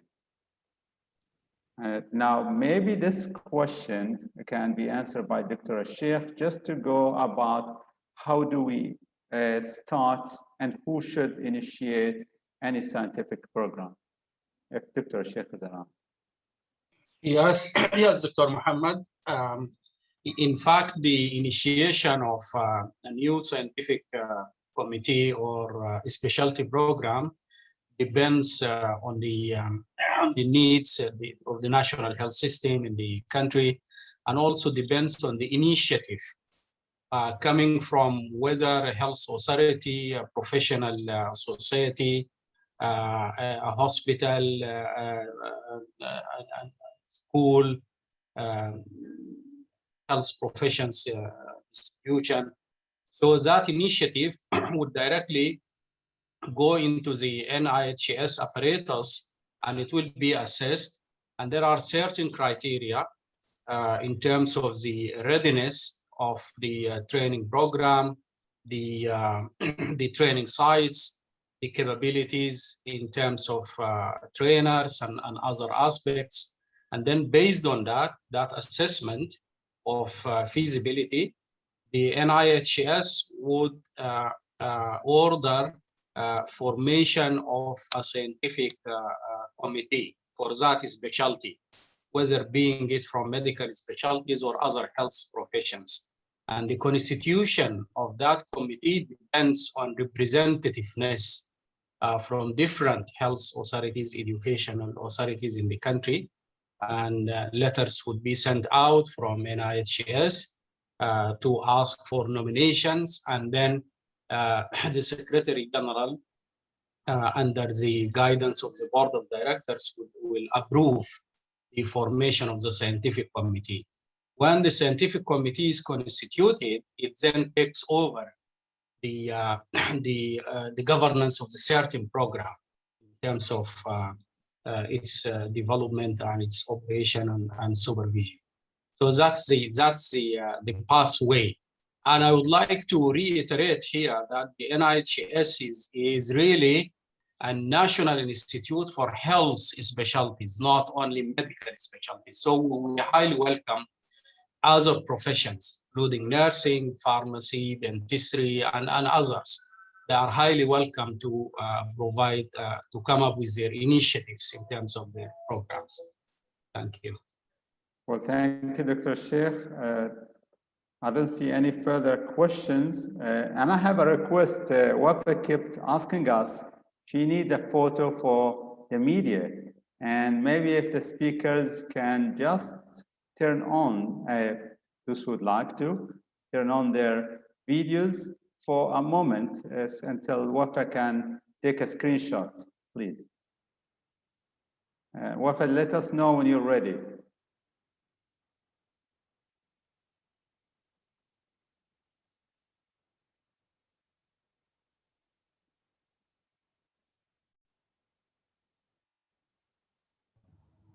Dr. Hawqani, maybe you can stop sharing the screen and. Oh, yes, maybe I should. Can I do that? Give me a moment. Stop sharing. Sure, that was a good idea. Okay. So Wafa, we're all saying cheese. I'm waiting for you. زي كلنا سوينا انشير ما عدا وفاء. Or maybe she's not available. طلع. No, I'm here. حياك الله وفاء. وفاء, she's on the background. يعني ما شاء الله, she did a great job. She's putting the slides together. So I'd like to thank Wafa and thank you all, Dr. Hussein, Mariam, Layla, Dr. Sheikh, Dr. Najla, Mose. Saraha, you all did excellent. Really proud of all of you. This is the first workshop, and I'm proud of the participants who stayed the whole. Like I was thinking that maybe by the end we'll have only 10, but mashallah, everyone is remaining there. They're active and asking questions. Actually, they'd like also to give to open their cameras. I don't know if I can do that. Let's see if I can. There's no camera permission. I'm working as a secretary and an IT today, but this part of a participant opening their camera, I don't think I can do it.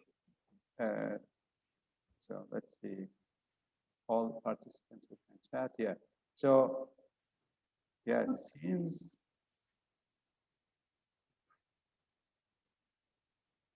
Let's see if I can do this. View participant count, look webinar, ask all to mute. So I can mute, but I cannot get your camera on.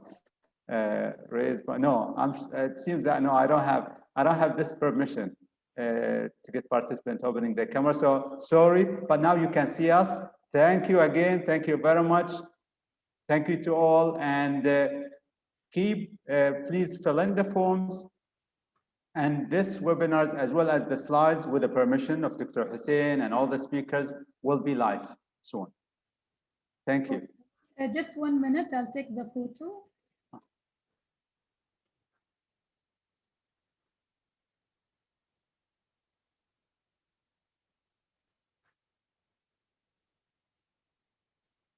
I'll take one more as well.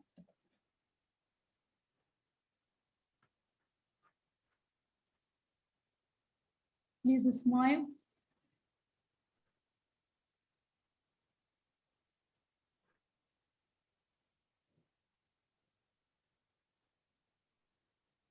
Thank you. Shukran jazeelan. Thank you. And again, look at the links there, and yeah, looking forward to having you as a surveyors. في أمان الله. مع السلامة.